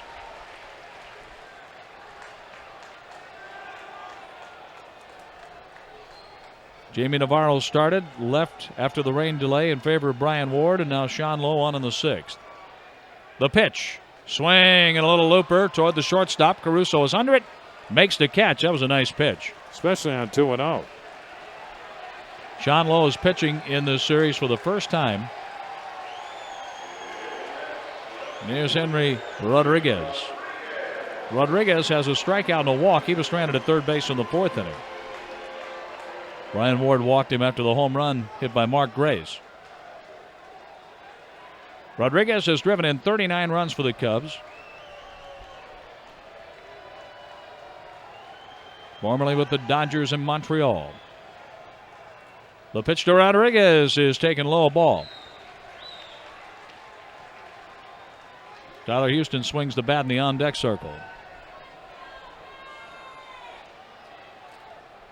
Henry Rodriguez hit .263 in 1995 with the Dodgers. There's a strike. Then went over to Montreal and hit .207 in 24 games, but really broke out of it with a .276 1996 season, 36 home runs. It's when they were throwing the candy bars. He had years of 36 homers, 26 and 31, the last three. The pitch inside. I could have cleaned up there in Montreal, just taking, the candy. They could have. Yeah. Been set. We'd still be eating that candy bars, the O'Henrys. O'Henry, a left-handed batter against Sean Lowe, right-handed pitcher. The pitch to the left-handed batter is outside. 3 balls and a strike. In situations like these, I tell the guy, go ahead and make a pitch on the outside corner. If you're hitting, go ahead, because I'm going to look center in or I'm going to look center away. If he throws it center away, he's looking there. He'll hit the ball to the gap or down the line and left. The 3-1 pitch to Rodriguez, high, and he takes a walk. Walks for the second time. I don't think that's a bad thing right now, because now there's a force at third, second, and you can even get the double play around the horn here with Tyler Houston, even though he's a left-handed batter. 1 out in the Cubs half of the 6th inning. Sosa at second base, Rodriguez at first for Tyler Houston. Houston hit a ground ball, played by Frank Thomas in the 4th inning. It advanced Rodriguez from second to third base.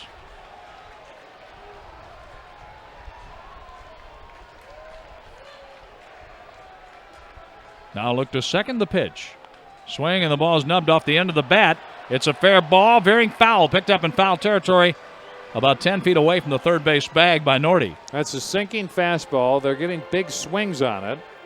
And by the time they hit it, the ball is off the end of the bat. They're not getting it on the sweet spot of the bat, that is. Mark Grace's home run is the difference in the game now. A home run in the bottom of the 4th inning after a 3-hour and 23-minute rain delay. Temperature is 59 degrees. The wind out of the north at 16 miles an hour. Tyler Houston, left-handed batter. Sean Lowe broke contact with the rubber, now holding the ball behind his back, leans against the rubber, reading signs. Runners lead from first and second base, so look to second in the pitch.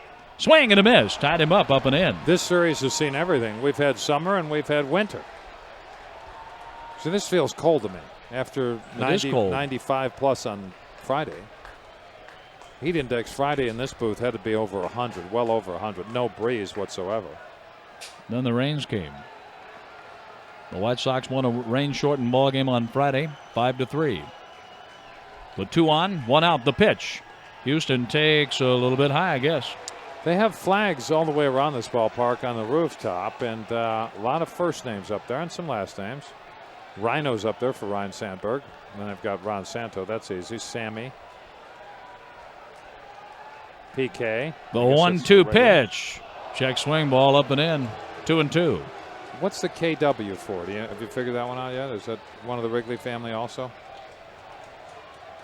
I'm not certain. They've got Hawk up there, but I think that's for Andre Dawson. That's for Dawson. Yes. 2 balls, 2 strikes with 2 on, 1 out. Infield a double play depth. Norton at third, Caruso at shortstop, Durham at second, Thomas at first. Thomas plays behind Rodriguez at first base. Henry gets about a 10 to 12 foot lead. The 2-2 pitch to Tyler Houston. Lowe brings it in, low and inside, full count. Are they running? I run them. If I'm Riggleman, certainly I apply the pressure. I want movement in the infield. And also when you run in situations like these, you can have the outfielders flinch. And they don't get a good jump on a ball then. Tom Gamboa just went through the assignment for Tyler Houston. He takes a swing outside the batter's box. Lowe straddles the rubber. Sosa reached on an infield hit, moved up on a wild pitch. 1 out later, Rodriguez walked. 3-2 on Tyler Houston with Gary Gaetti waiting to bat next. If you're the catcher now, you pick out the worst runner of the 2. There's a swing and a miss. You've got to sign with a middle infielder or the third baseman. Let them know where you're going to throw it, if they are indeed going. Sammy Sosa has swiped 4 bases while being caught twice. Rodriguez, 2 steals, caught twice. Lowe wants Fordyce to go through the signs again, as they make Tyler Houston play a little bit of a waiting game. And Houston makes Lowe wait by walking outside the box. Now they're all ready. From the high set, the runners lead. They're going. The pitch. Foul ball backing out of play, and Sammy Sosa had a huge jump. He's got to take more than one look, and I think now Fordyce is going out there to tell him that.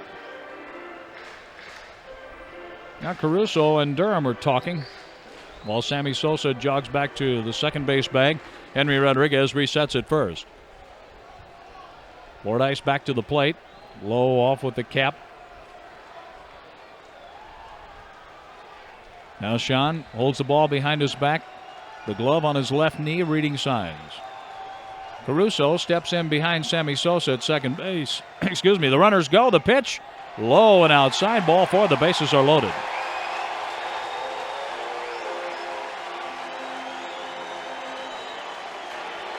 Two walks in the inning for Sean Lowe. Gary Gaetti hit a two-run homer, his sixth home run of the year in the second inning. Nardi Contreras comes out of the dugout, and the White Sox are going to get right-hander David Lundquist ready. Lundquist will begin throwing, and Contreras is buying Lundquist some time. Lundquist can't find his glove. There it is. That's a problem. Need to bring your glove if you're going to participate, or be a participant, I should say. If you're going to participate in the game, a glove is, I guess you need one. The table is set for a big Cub inning. One out, the bases are loaded. On the other side of that, one pitch can end the inning. Have you ever seen anyone go out there without a glove? No, I haven't. I think you'd have to go back to the very early days of the sport. And then at one time they used to throw the gloves behind Just the leave position them, they played. leave them on the field. It wasn't all that long ago in terms of the history of our great country and this game. 40, 50 years ago, wasn't it? 60 I don't think ago? it was that long. I think they were doing it in the 60s or late 50s. Really? The pitch, a ball up and in. That looked like a slider. I would not come after him with sliders. I'd go after him with heat.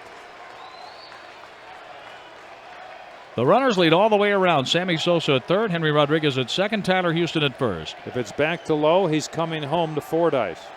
Low from the high set. The pitch to Gaetti. Low, and there's no place to put him. Two balls and no strikes. Down the middle, knee high.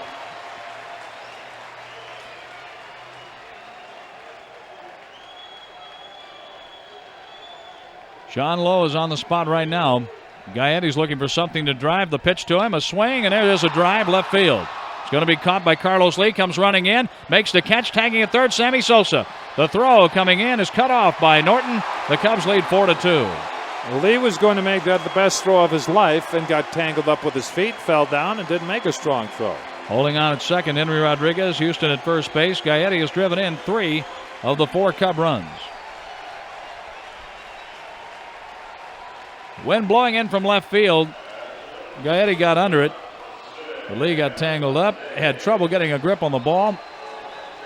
There's no way he could throw out Sammy Sosa. Jose Hernandez has grounded out and hit a fly ball to the center fielder. Can't give up any more runs here, John. No. The pitch is a strike on the inside part of the plate. That was a hanging slider. The Cubs have Sanders getting ready in the bullpen down the left field line. A look to second. Lowe's pitch. Low and outside. Slider for a ball. 1 ball, 1 strike.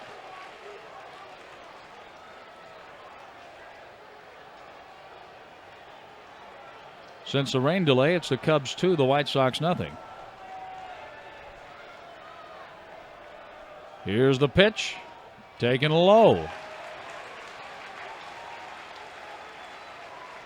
Jose Hernandez started the day batting .260. He has 6 homers and 20 driven in. Terry Mulholland is swinging the bat in the on-deck circle. I don't believe he's going to bat. Low checks second base. The pitch. Swing and a fly ball to right field. That's hit pretty well. Back goes Ordonez, and he makes it over the shoulder. Running catch. About 2 steps shy of the warning track and then runs onto the track. 1 run, 1 hit, 2 bases on balls, and 2 men left on. 4 have been stranded by the Cubs. We're on to the 7th inning at Wrigley Field, with the Cubs leading the White Sox 4-2.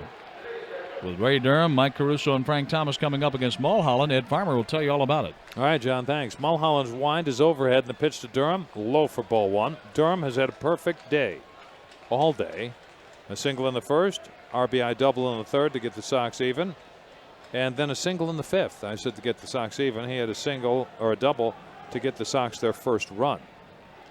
1-0 pitch to Sugar Ray, in too close. Jackknife's out of the way, and the count moves forward to 2-0. 4-2 Cubs. Scored a run off Ward in the fourth on a home run by Mark Grace, and they nicked Sean Lowe for a run at the bottom of the sixth inning. We're in the seventh. Time's running out for the Sox. The pitch, borderline call, 2-1. This is a floating strike zone. I know it's been wet on the field, but it can't be that wet where he is. He's like on a wave back there. Mike Winters, the home plate umpire. 2-1 pitch. I had to wait. That was almost the same spot, 3-1. The Cubs have had the close calls for sure today. And the Sox, they haven't. And they're down 4-2. That isn't the reason they're down. 3-1 pitch, ball four. Sox have put the leadoff man aboard in every inning now. Mulholland walks his third. One intentional. He walked Ordonez. Intentional pass in the fifth. I wonder how far Riggleman would go with Terry Mulholland. Sanders is ready in the bullpen on the left field line. Here's Caruso. He represents the tying run at home plate. And he's also looking for his first home run. Sosa's very close in right field. With the wind blowing the way it is towards right from left, he might be a little too close. Grace is on the bag. This one's chopped over his head. Foul ball, says the first base umpire. Caught it, dropped it, dribbled it. Grace's glove is not the one I remember, John. He used to catch everything over there. No, from the very first game when Ordonez hit a double off Grace's glove, I was shocked he didn't make that play, because he has made that play look so simple in the past. He was charged with an error on Fordyce's ground ball in the sixth. And watching the replay, the ball hit the back of his glove, like the side of it, not the pocket, but the other side. And that should never happen, not the way he plays first base. The count, one strike on Mike Caruso. Durham with a good lead.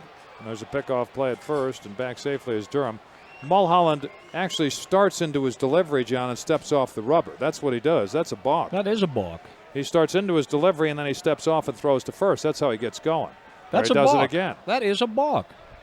He's on the rubber while he's in that delivery, or while he's going into the stretch. But it's not a balk if they don't call it.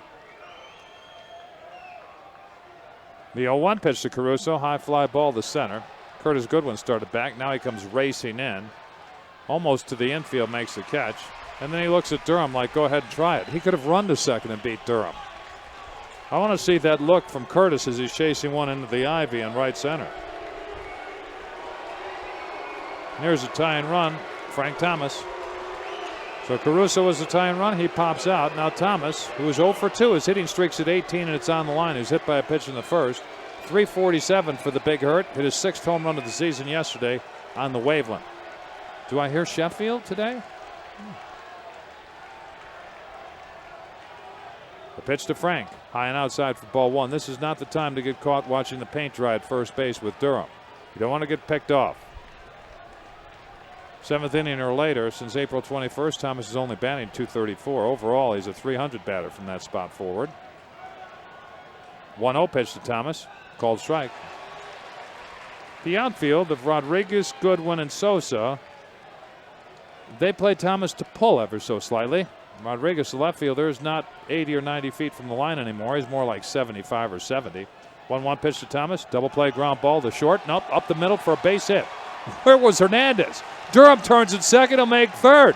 Hernandez moved towards third, I believe, as the ball was hit up the middle. So Thomas's hitting streak reaches 19. That equals Thomas's career high that he established in 1992. And Riggleman is going to the mound. Sanders is going to come in to pitch. Where was Hernandez going? That's all I want to know. I know they had him played the pull, but he never saw the baseball. There is no double switch, as the Cubs are going to get Felix Heredia, a left-handed pitcher, ready. So Scott Sanders is coming on the pitch, and we have a pitching change at Wrigley Field. Scott Sanders is 1-4 with a 4.70 ERA. He has started 6 times for the Cubs. Appears in his 23rd game overall. He has a save. 49 hits allowed in 46 innings. 24 runs all earned, 9 homers, 21 walks, 42 strikeouts.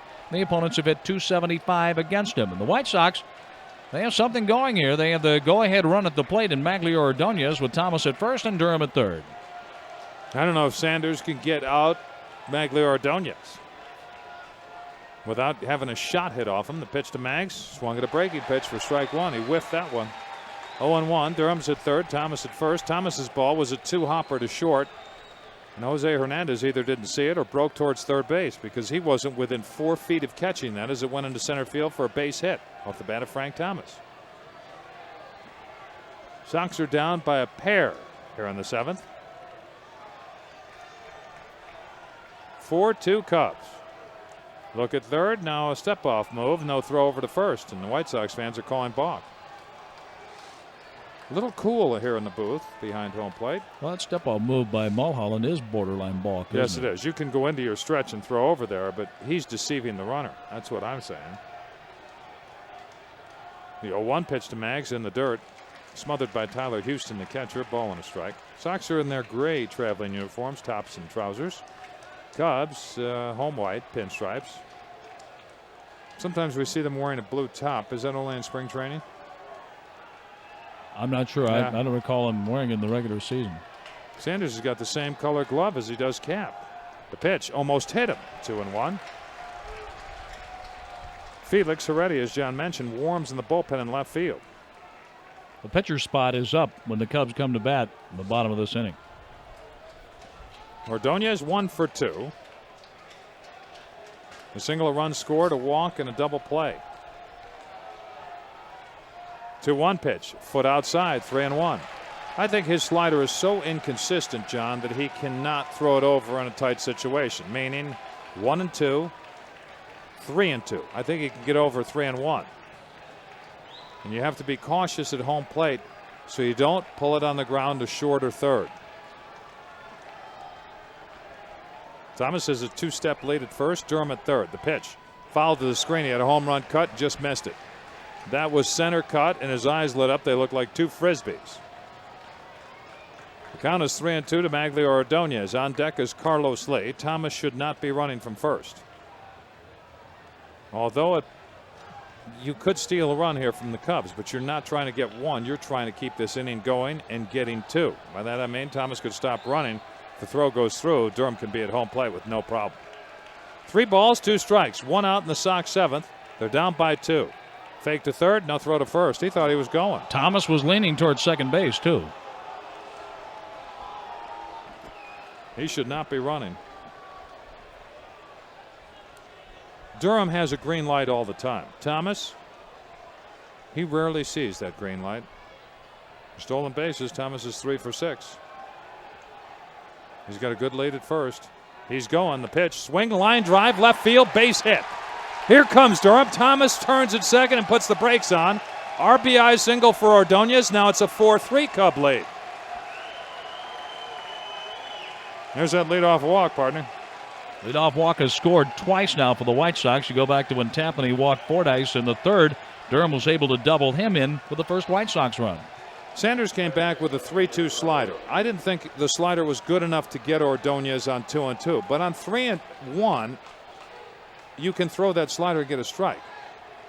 You can throw it on 3-2, and it can spin up there, and the hitter's he's going to light it up. Here's Lee, the tying run at second. The pitch to Carlos, high for ball 1. Maglio started to bail out on that slider, but yet had enough of a swing and hit it off the end of the bat to line it to left field. The reason I don't think that it's good enough to get you out on a 3-2 pitch is because it has to have a big break to it. It's not a short, quick slider. The first one he threw him, he's looking for a fastball. You give him that one. 1-0 pitch to Carlos. Line fouled on the right field line. That was charged, too. That's way back in there. Carlos is due for a big hit, Ed. Yes, he is. Way overdue. A lead this afternoon, a single, a strikeout, and a bounce out to third. 5 unassisted as they forced Durham, and I tell you this, it was a very close call at third base. Cubs got a run, bottom of the 6th. Sox come right back with 1 here in the top of the 7th. Sanders looks at first with Thomas at second. The pitch lined into center for a hit. This could be close. Thomas rounds third. Goodwin up with it. No throw. We're tied at 4. And there's your big hit. Carlos Lee is 2 out of 4 today. And that makes Lee 3 out of 12 in the series with 3 runs batted in. Maybe the Sox aren't done yet. Riggleman's coming out of that dugout. He's motioning the bullpen. We got a pitching change. This one's sponsored by Blue Cross Blue Shield of Illinois. For all kinds of changes, more fans rely on the security of Blue Cross than any other health plan. Heredia in, Sanders out. Tell you about Felix after this on ESPN Radio and the Sox Baseball Network.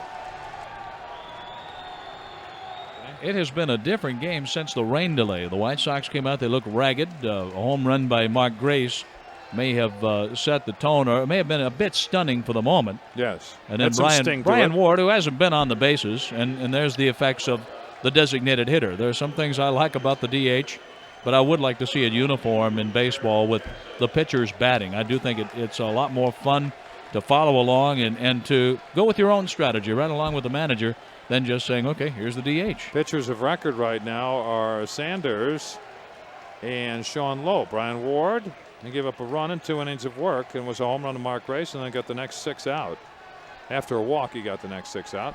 So here's Darren Jackson pinch batting for Chris Singleton. Ordonez at second. Over at first is Carlos Lee. The pitch, low for ball 1. Inning started with a walk to Durham. Caruso then popped out to left. Thomas single to center on a bouncer that Hernandez just didn't see, I guess. Not taking anything away from Frank. Then Ordonez singled in a run, and Lee followed, getting Thomas in from second. We got a new game here in the 7th. Sox trying to jump ahead, have their first lead of the afternoon. A look at second. The pitch to DJ, low and inside. This is getting interesting. 2-0. Heredia is 3-0 through 28 games with a 3.33 ERA, and the opponents have hit 2.33 against him. The threes are wild. How about a 3-run homer? I'd like to see that. I'd like to call it. Jackson is 1 for 4 as a pinch hitter with an RBI, and batting here against his old team. Ordonez leads from second. Heredia checks him. The 2-0 pitch to Jackson, sprayed foul, the upper deck right side. Souvenir for one of the fans that remained up there. A sold out house, I believe, for this one, and then the rains came. We had a 3-hour and 23-minute rain delay for those of you who just joined us. The Cubs led 2-0 after 2 on a 2-run homer by Gaedes. Sox got 1 in the 3rd, 1 in the 4th. Cubs got 1 in the 4th, 1 in the 6th. Sox got 2 so far here in the 7th. A 2-1 pitch, swinging a fly ball down the right field line. This is going to find the seats. The wind's going to push this back in the crowd. And now Heredia is on even terms with Darren Jackson at 2 balls and 2 strikes.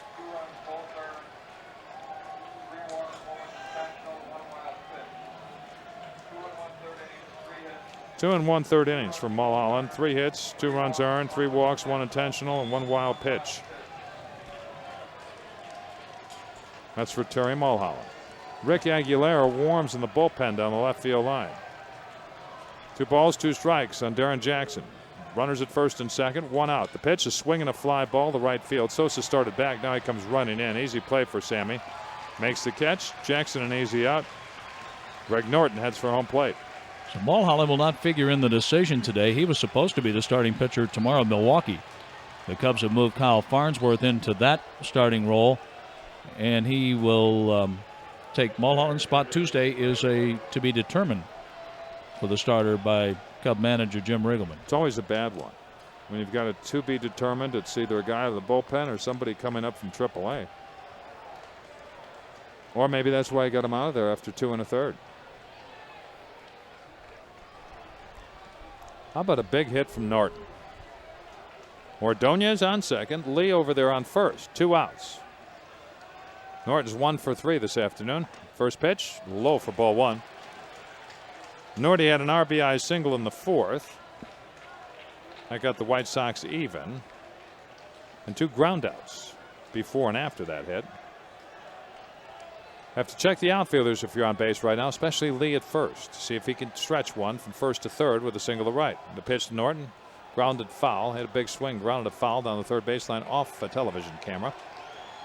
1 ball, 1 strike, 2 outs.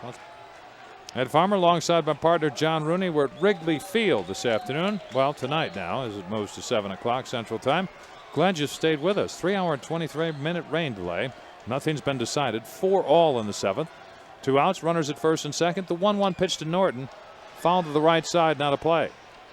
Fan dropped it in the upper deck. but he's still going to have a souvenir. A wet one, though. Bob Boxer is our engineer here at Wrigley. He's made the trip over from the south side. Jacob O'Donnell, he's in the downtown studios.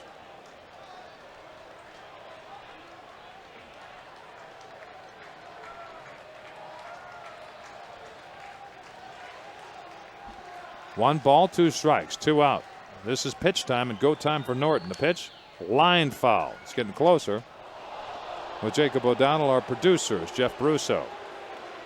Cool, wet Sunday. I left the house this morning. I said, there's no way we'll play. Then I said, when I got to the north side, well, maybe we'll play.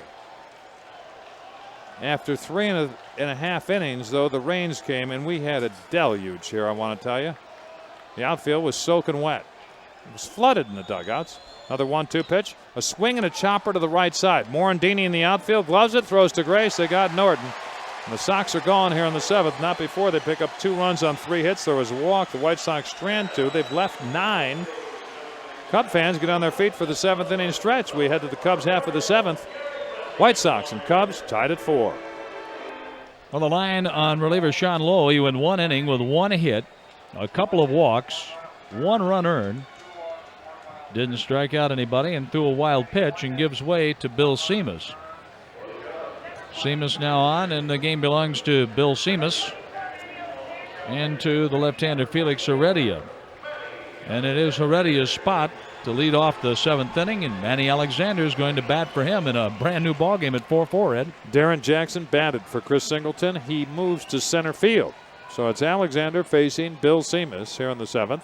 4-all. First pitch blazes in there for strike 1. Here's Bill Seamus' year.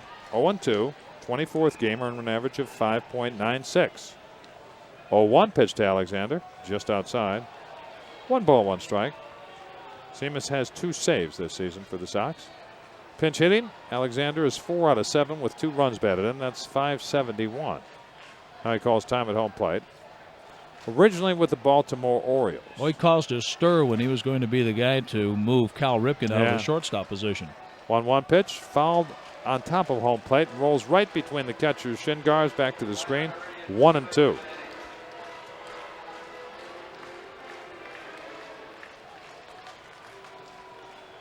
So Heredia is out of the game, and no one's warming in the Cub bullpen. That's a problem. The next pitch is swing and a drive deep center field. Jackson going back. He's been here before. He's on the track by the ivy, makes the catch. Normal day, that's brush. In other words, a home run. Yes. Or off the shrubbery. Weeds. Or off the weeds. Yes. At worst. Ivy. That's not ivy in center field, though, is it? I mean, not above the wall, the hitter's eye. Shrubbery. Yeah. Those are bushes up there. Mm-hmm. You don't put the ivy on the wall here at Wrigley Field. It was Bill Veck's father, wasn't it? I think it was Bill Veck. Was it Bill Veck who did? Yeah. Pretty sure. Here's Curtis Goodwin, 1 for 3. Bunted his way on off Navarro on a 2-2 pitch. That one's high for ball 1. Might have to look that up. Maybe it was Bill Veck's father.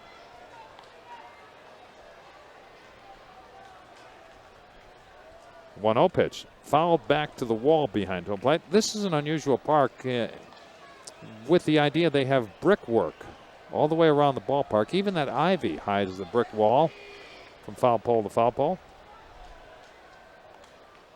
There's a swing and a foul as he loses his bat to the upper deck just to the left side of home plate. Now Seamus works in front, 1-2.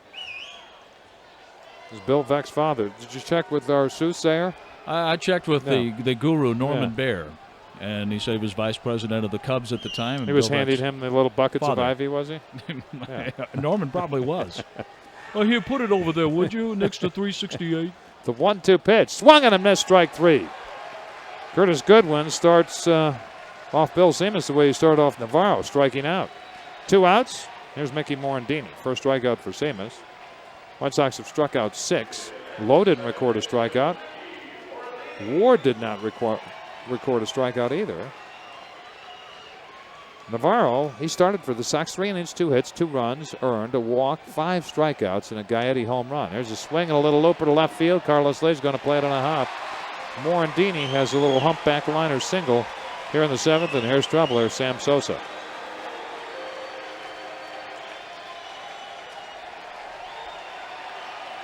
There's a good matchup, too. Fastball pitcher, fastball hitter.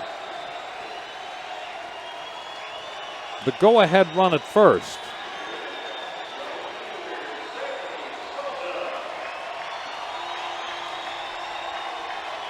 Sosa's 1 out of 3. Hit a chopper off low in the 6th on the third baseline. Didn't really roll far, about 25, 30 feet from home. Made it all the way around the bases. He scored a run in the 6th. And he's looking for one thing right now, something he can drive the outfield very deep. Got sunshine here now. The pitch, swing, line drive, gap, right center field. Ordonez over. He's going to have to get this ball in a hurry. Morandini heads for third. He'll make it. Durham runs the ball in. Sosa was first pitch swinging like I thought. Runners at first and third, and the Cubs are coming back with 2 outs. Here's Mark Grace. Well, Bill Melton made a nice point in the batter's box on our pregame show. Was that today or yesterday? No, it was today. He was talking about Sammy Sosa. Yesterday. When Sosa went from the White Sox to the Cubs with George Bell going to the South Side, he said the best thing about it gave a free-swinging young outfielder a chance to go someplace to develop where things really didn't click with the hitting coach on the South Side between Sosa and Walrenia. No, not at all. It clicked for a lot of guys with him. Here's Grace. He's a first ball hitter also. The pitch to Mark. Cut fastball and there for a strike. Seamus has been working on his stride, pushing his right side and opening his left. And I can tell you this. You think about opening that left side as a right-handed pitcher, your velocity is going to go down. I don't think he's worried about that any longer. 0-1 pitch to Grace. Popped him up. Short right field. Durham going out. Turns around as he faces the infield, makes the catch. Grace pops out to second, and the Cubs' threat is over here in the 7th. No runs, a couple of hits, and 2 left. The Cubs have stranded 6. We head to the 8th inning. White Sox and Cubs, 4-all. Jim Ringelman goes to the bullpen one more time. He calls on newly acquired Rick Aguilera. 10th game for Rick. 3-1 he is. 9.39 earned run average. 1 save, 7 2/3 innings, 13 hits. 9 runs, 8 of them earned. 3 have left the ballpark. Boy, that's a bunch. 1 walk, 5 strikeouts. And baseball bats .382 off Rick Aguilera. Felix Heredia was lifted for a pinch batter, 2/3 of an inning. That's what he did. Due up for the Sox here in the 8th as they're tied at 4 with the Cubs. It's Fordyce, then the pitcher's spot, and then top of the order. And with the play-by-play here in the 8th, Sox have made 4 runs on 10 hits, while the Cubs have 4 on 6. Here's my partner. Here's John Rooney. Okay, Ed, on the infield, Grace at first, Manny Alexander at second for Mickey Morandini now. Jose Hernandez at shortstop and Gary Gaetti at third. Tanner Houston is behind the plate. Aguilera's pitch, swing and a miss. Fordyce offered on a pitch up. Henry Rodriguez plays left, Curtis Goodman in center, Sammy Sosa in right, and that's how the Cubs line up defensively behind Rick Aguilera. So the pitcher is batting in Morandini's spot. Hitting number 2. Yeah. Alexander stays in the game in the number 9 spot. The pitch. Breaking ball outside a ball. Aguilera wears the number 38 on the Cubs uniform. Kevin Tapani started the game going the first 4 innings. After the rain delay, Terry Mulholland came out of the bullpen. The pitch hit off the end of the bat foul, 1-2 on Fordyce. After Mulholland was Scott Sanders.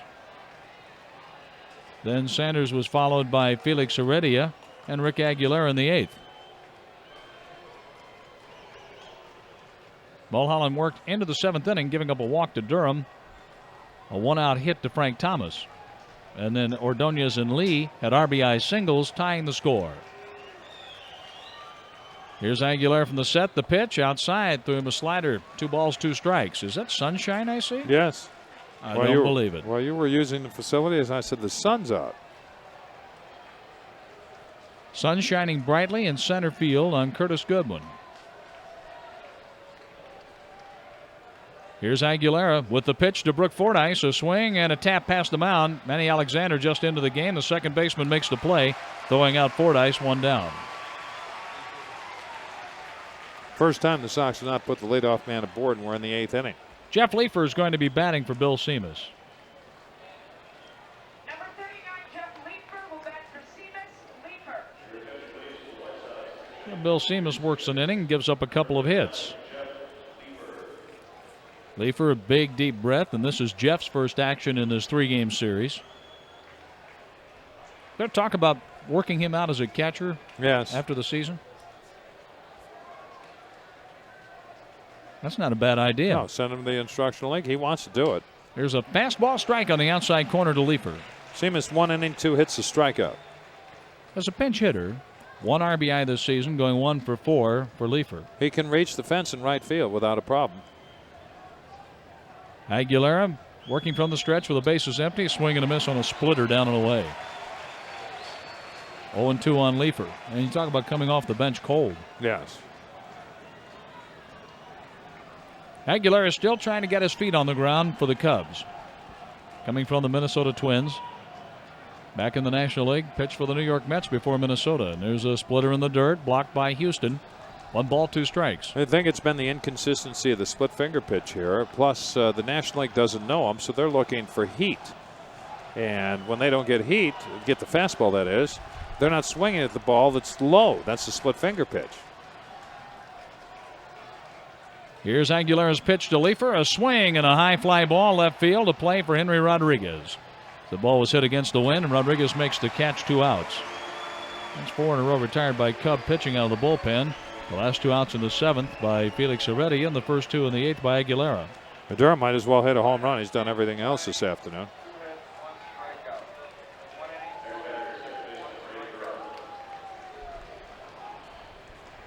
Tomorrow night it's John Snyder for the Sox as we return to the American League. He's 6-5. Wilson Alvarez 2-4. Dave Wills will have the pregame show at 6:30. Hope you join us. The pitch to Ray Durham. He shows bunt, pulls back, and takes a slider low and inside. That has become a habit more than anything else. Yes, it hasn't is. Showing bunt and taking a pitch. Yeah, I think it becomes like a good luck charm for Ray because he does that and he gets a hit. Ray Durham walked and scored one of the runs in the 7th inning. He has an RBI today. The pitch, a swing, and the ball's hit down the right field line. It's going to get down fair. It rolls to the corner. Durham's going to have 2. I think he's going to have 3. He's on his way to third as Sosa digs the ball out of the corner. A stand-up triple for Durham. Takes a wide turn at third, and the throw comes home from Manny Alexander. See, he fakes the bunt, gets a hit. And for Ray Durham, that's his 5th triple. It hit down just fair next to the bullpen mound. Now there's a little hump on the lines at the bullpen mounds and right in left field. And then the ball went shooting to the corner. And then that very wet corner on that crushed red brick that is almost like mud out there after all the rainfall today. Sosa had a little trouble digging the ball out. Had Durham kept on going, he may have scored it. Durham, a former football player in Charlotte, North Carolina, and could fly with the football in his hands. He found that extra gear around second. 0 for 3 today with a sacrifice for Caruso, and it's time for Mike to come through with a big hit. Aguilera's pitch, low, close call. It goes Caruso's way. This is not where you want him bunting either. They're up at the corners. Swing the bat. The next RBI will be number 15 for Caruso. Durham has a go-ahead run at third. We're in the 8th inning, 2 outs. Aguilera with the pitch. A swing and a fly ball to right field. Sosa's moving back. He's at the track. It's a gunner! A home run for Caruso! And the White Sox lead by 2. How about that? Said earlier, the wind favors Caruso the last time up. It favors him in a big way, a 2-run homer. The Sox have come all the way back. They lead 6-4 here in the 8th. Mike Caruso has gone yard to right field off Rick Aguilera. I mentioned the home run total that he's given up also, John. Aguilera, if you look at his stats, that is the 4th home run he's given up in 8 innings. Or make that 8 1/3 innings now. That's 4 homers in 8 1/3 innings. And the Cubs bullpen woes continue, including their newcomer, Rick Aguilera, who has given up a triple and a homer after 2 outs. Thomas has the knees buckled on a slider and a strike called on the outside corner. This game's far from over. Oh, that's it sure the is. first home run for Caruso this season. And that's the first lead for the White Sox today. Last home run for Caruso, August 28th last year. The pitch to Thomas, low and inside on a split finger fastball, 1 ball, 1 strike. The White Sox bench is electric. The White Sox wrapped out 11 hits in the rain-shortened game, going through 2 outs in the top of the 6th Friday. 18 hits yesterday, 12 today. The pitch to Thomas. Over at the knees, called a ball. That was a strike. Sure was, but not called a strike by Mike Winters. I'm glad he wasn't bunting. Yeah, me too. When the ball left the bat and the way Sosa went running to the track, I knew it was over his head, but I didn't know if it had enough lift to get out over the basket. And it did. The pitch to Frank, swung on, and a high fly ball down the right field line. That's going into the seats, a souvenir. I'd be trying to go to right now, too, with the wind blowing there that way. Thomas got a base hit to center field and a ground ball up the middle of the infield in the 7th, extending his hitting streak to 19. That ball actually went in the first row. A fan had a chance to catch it. He dropped it into the basket. And then somebody got it out of the basket and threw it back on the field. The pitch to Thomas, slider outside. Thomas had the backside going toward the Cub dugout. You know, when I was a kid, nobody threw the ball back on the field. Just kept it. They've been doing that for a number of years here. Yeah. I wanted a souvenir. The White Sox are leading by 2 in the 8th inning. And this happened after 2 outs, sparked by Durham's triple down the right field line. Aguilera's pitch. Thomas hits it hard, deep short. Backhanded by Hernandez from left field. He throws, and Thomas is out. That was a good play. Yes, it was. The White Sox got a triple from Durham.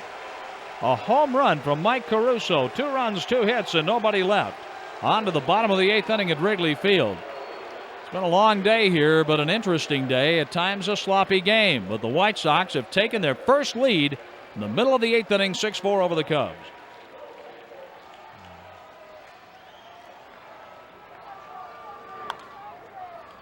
Henry Rodriguez swings, and it's a foul ball just to the left of our booth while facing Keith Folk here in the 8th inning, and the White Sox lead by 2 runs. That ball has some velocity coming back here. Be ready.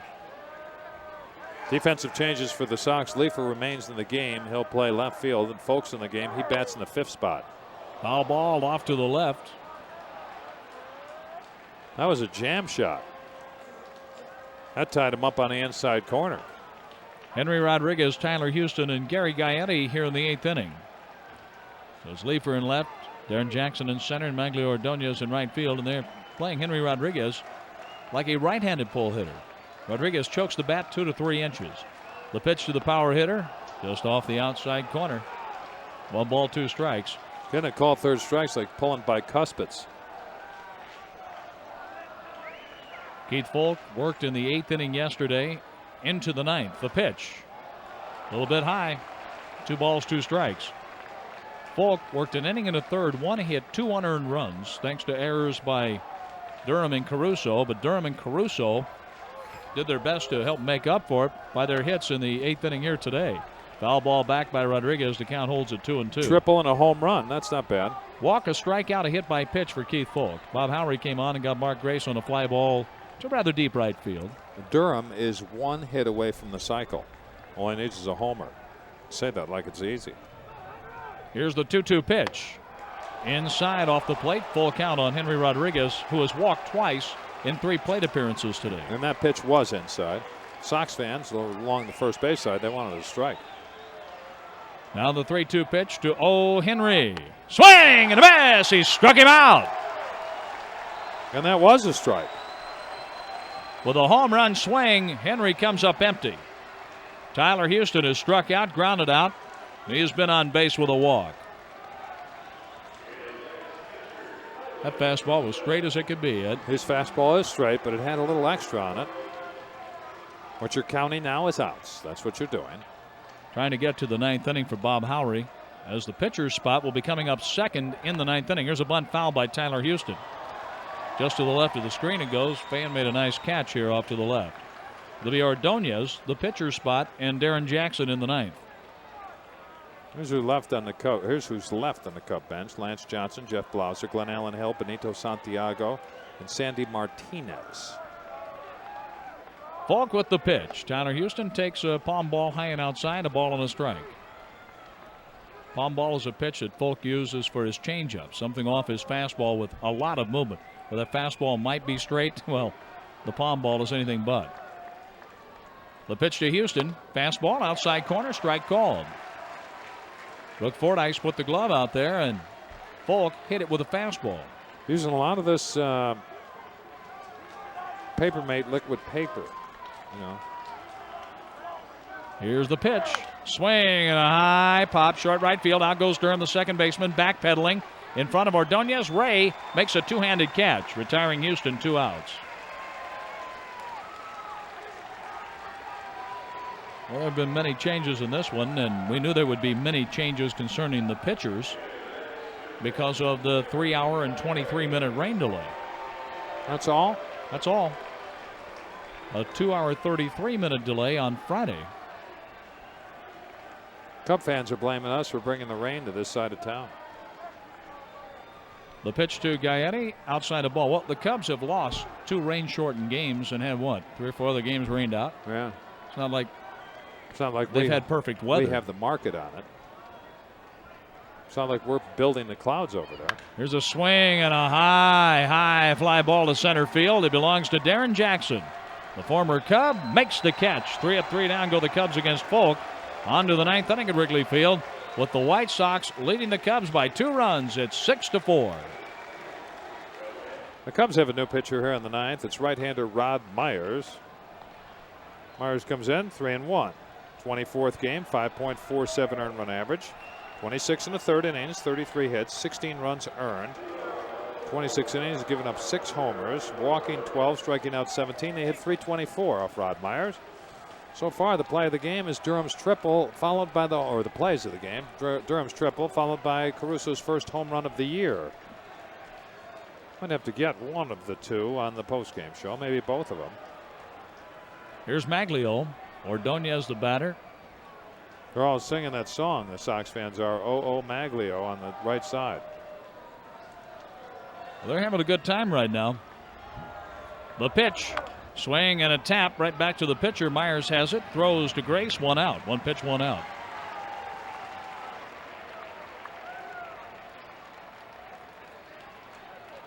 Keith Folk is going to bat for himself.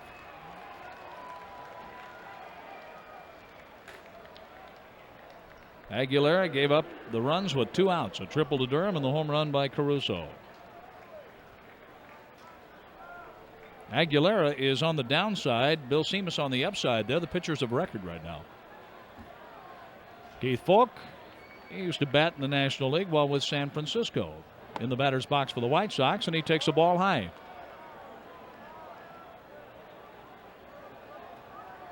Right-hander facing right-hander. Rod Myers with a pitch. Fastball inside. 2 balls, no strikes.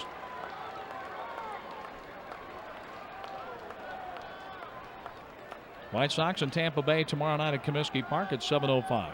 The pitch. There's one right down the middle of strike. Let's pause 10 seconds here for station identification on ESPN Radio and the White Sox Network.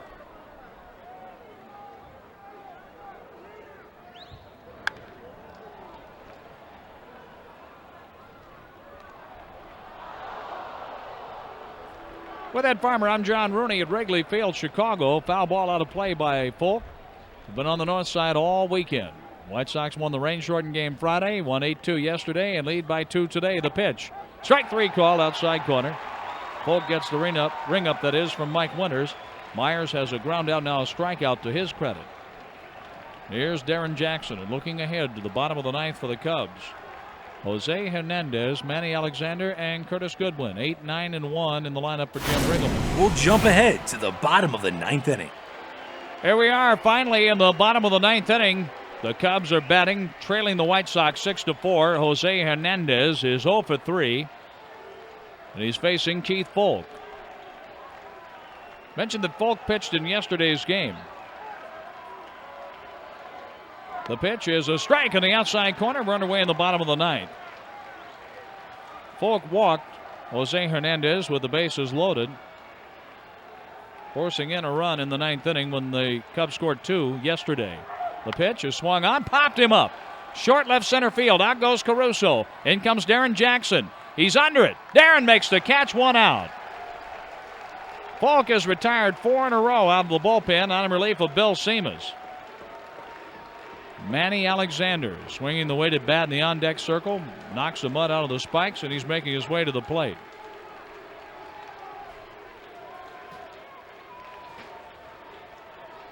Alexander had a double yesterday while facing Mike Sorotka.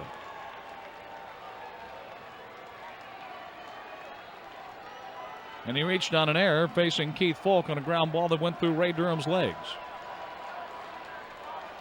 Or excuse me, that was Tyler Houston that hit that ball. The pitch, a ball high. So Alexander did not face Foulke yesterday. Right-handed batter, right-handed pitcher. 1 ball, no strikes. The outfielders play back a little bit and toward left field for Alexander. The pitch is over for a strike. Bob Howery is warming up, backing up Keith Foulke. Foulke has 1 save, Howery 10. The pitch. Outside and low, breaking ball for ball 2. 2 balls and a strike. Our game featured a 3-hour and 23-minute rain delay. The pitch. Outside corner, strike called. Alexander didn't like it. Rain delay from 2:30 this afternoon to 5:54.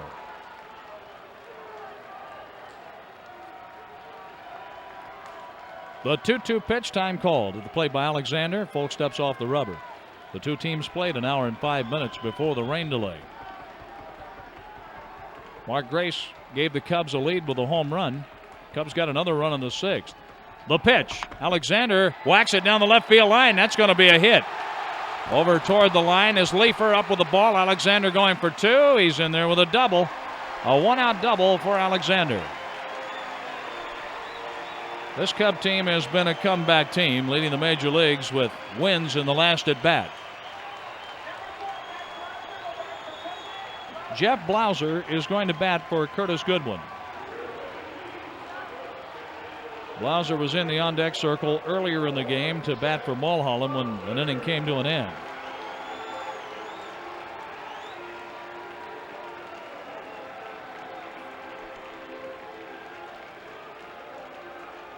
Blauser up in the 9th inning. Runner at second base, Glenn Allen Hill. He's in the on-deck circle to bat for the pitcher. The pitch. Swing and a high fly ball. Right field. Magglio Ordonez is there. He has it. 2 outs. Blauser went after the first pitch, flies to right, and with 2 down, Glenn Allen Hill comes up representing the tying run.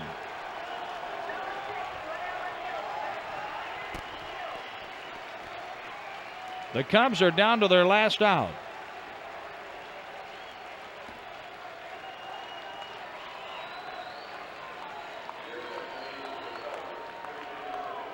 The White Sox lead 6-4.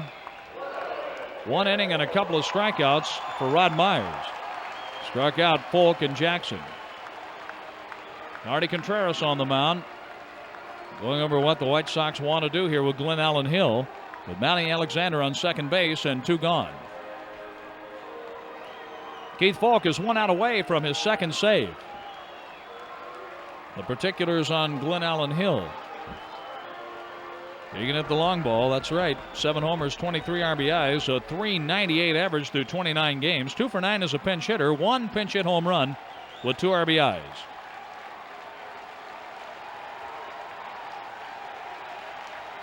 Cubs are trying to salvage a game in the 3-game series. Foulke is going for the sweep. Foulke with the sign from his catcher Brooke Fordyce. Fordyce sets up an outside target. Here's the pitch. Fastball swung on and missed. 1 strike.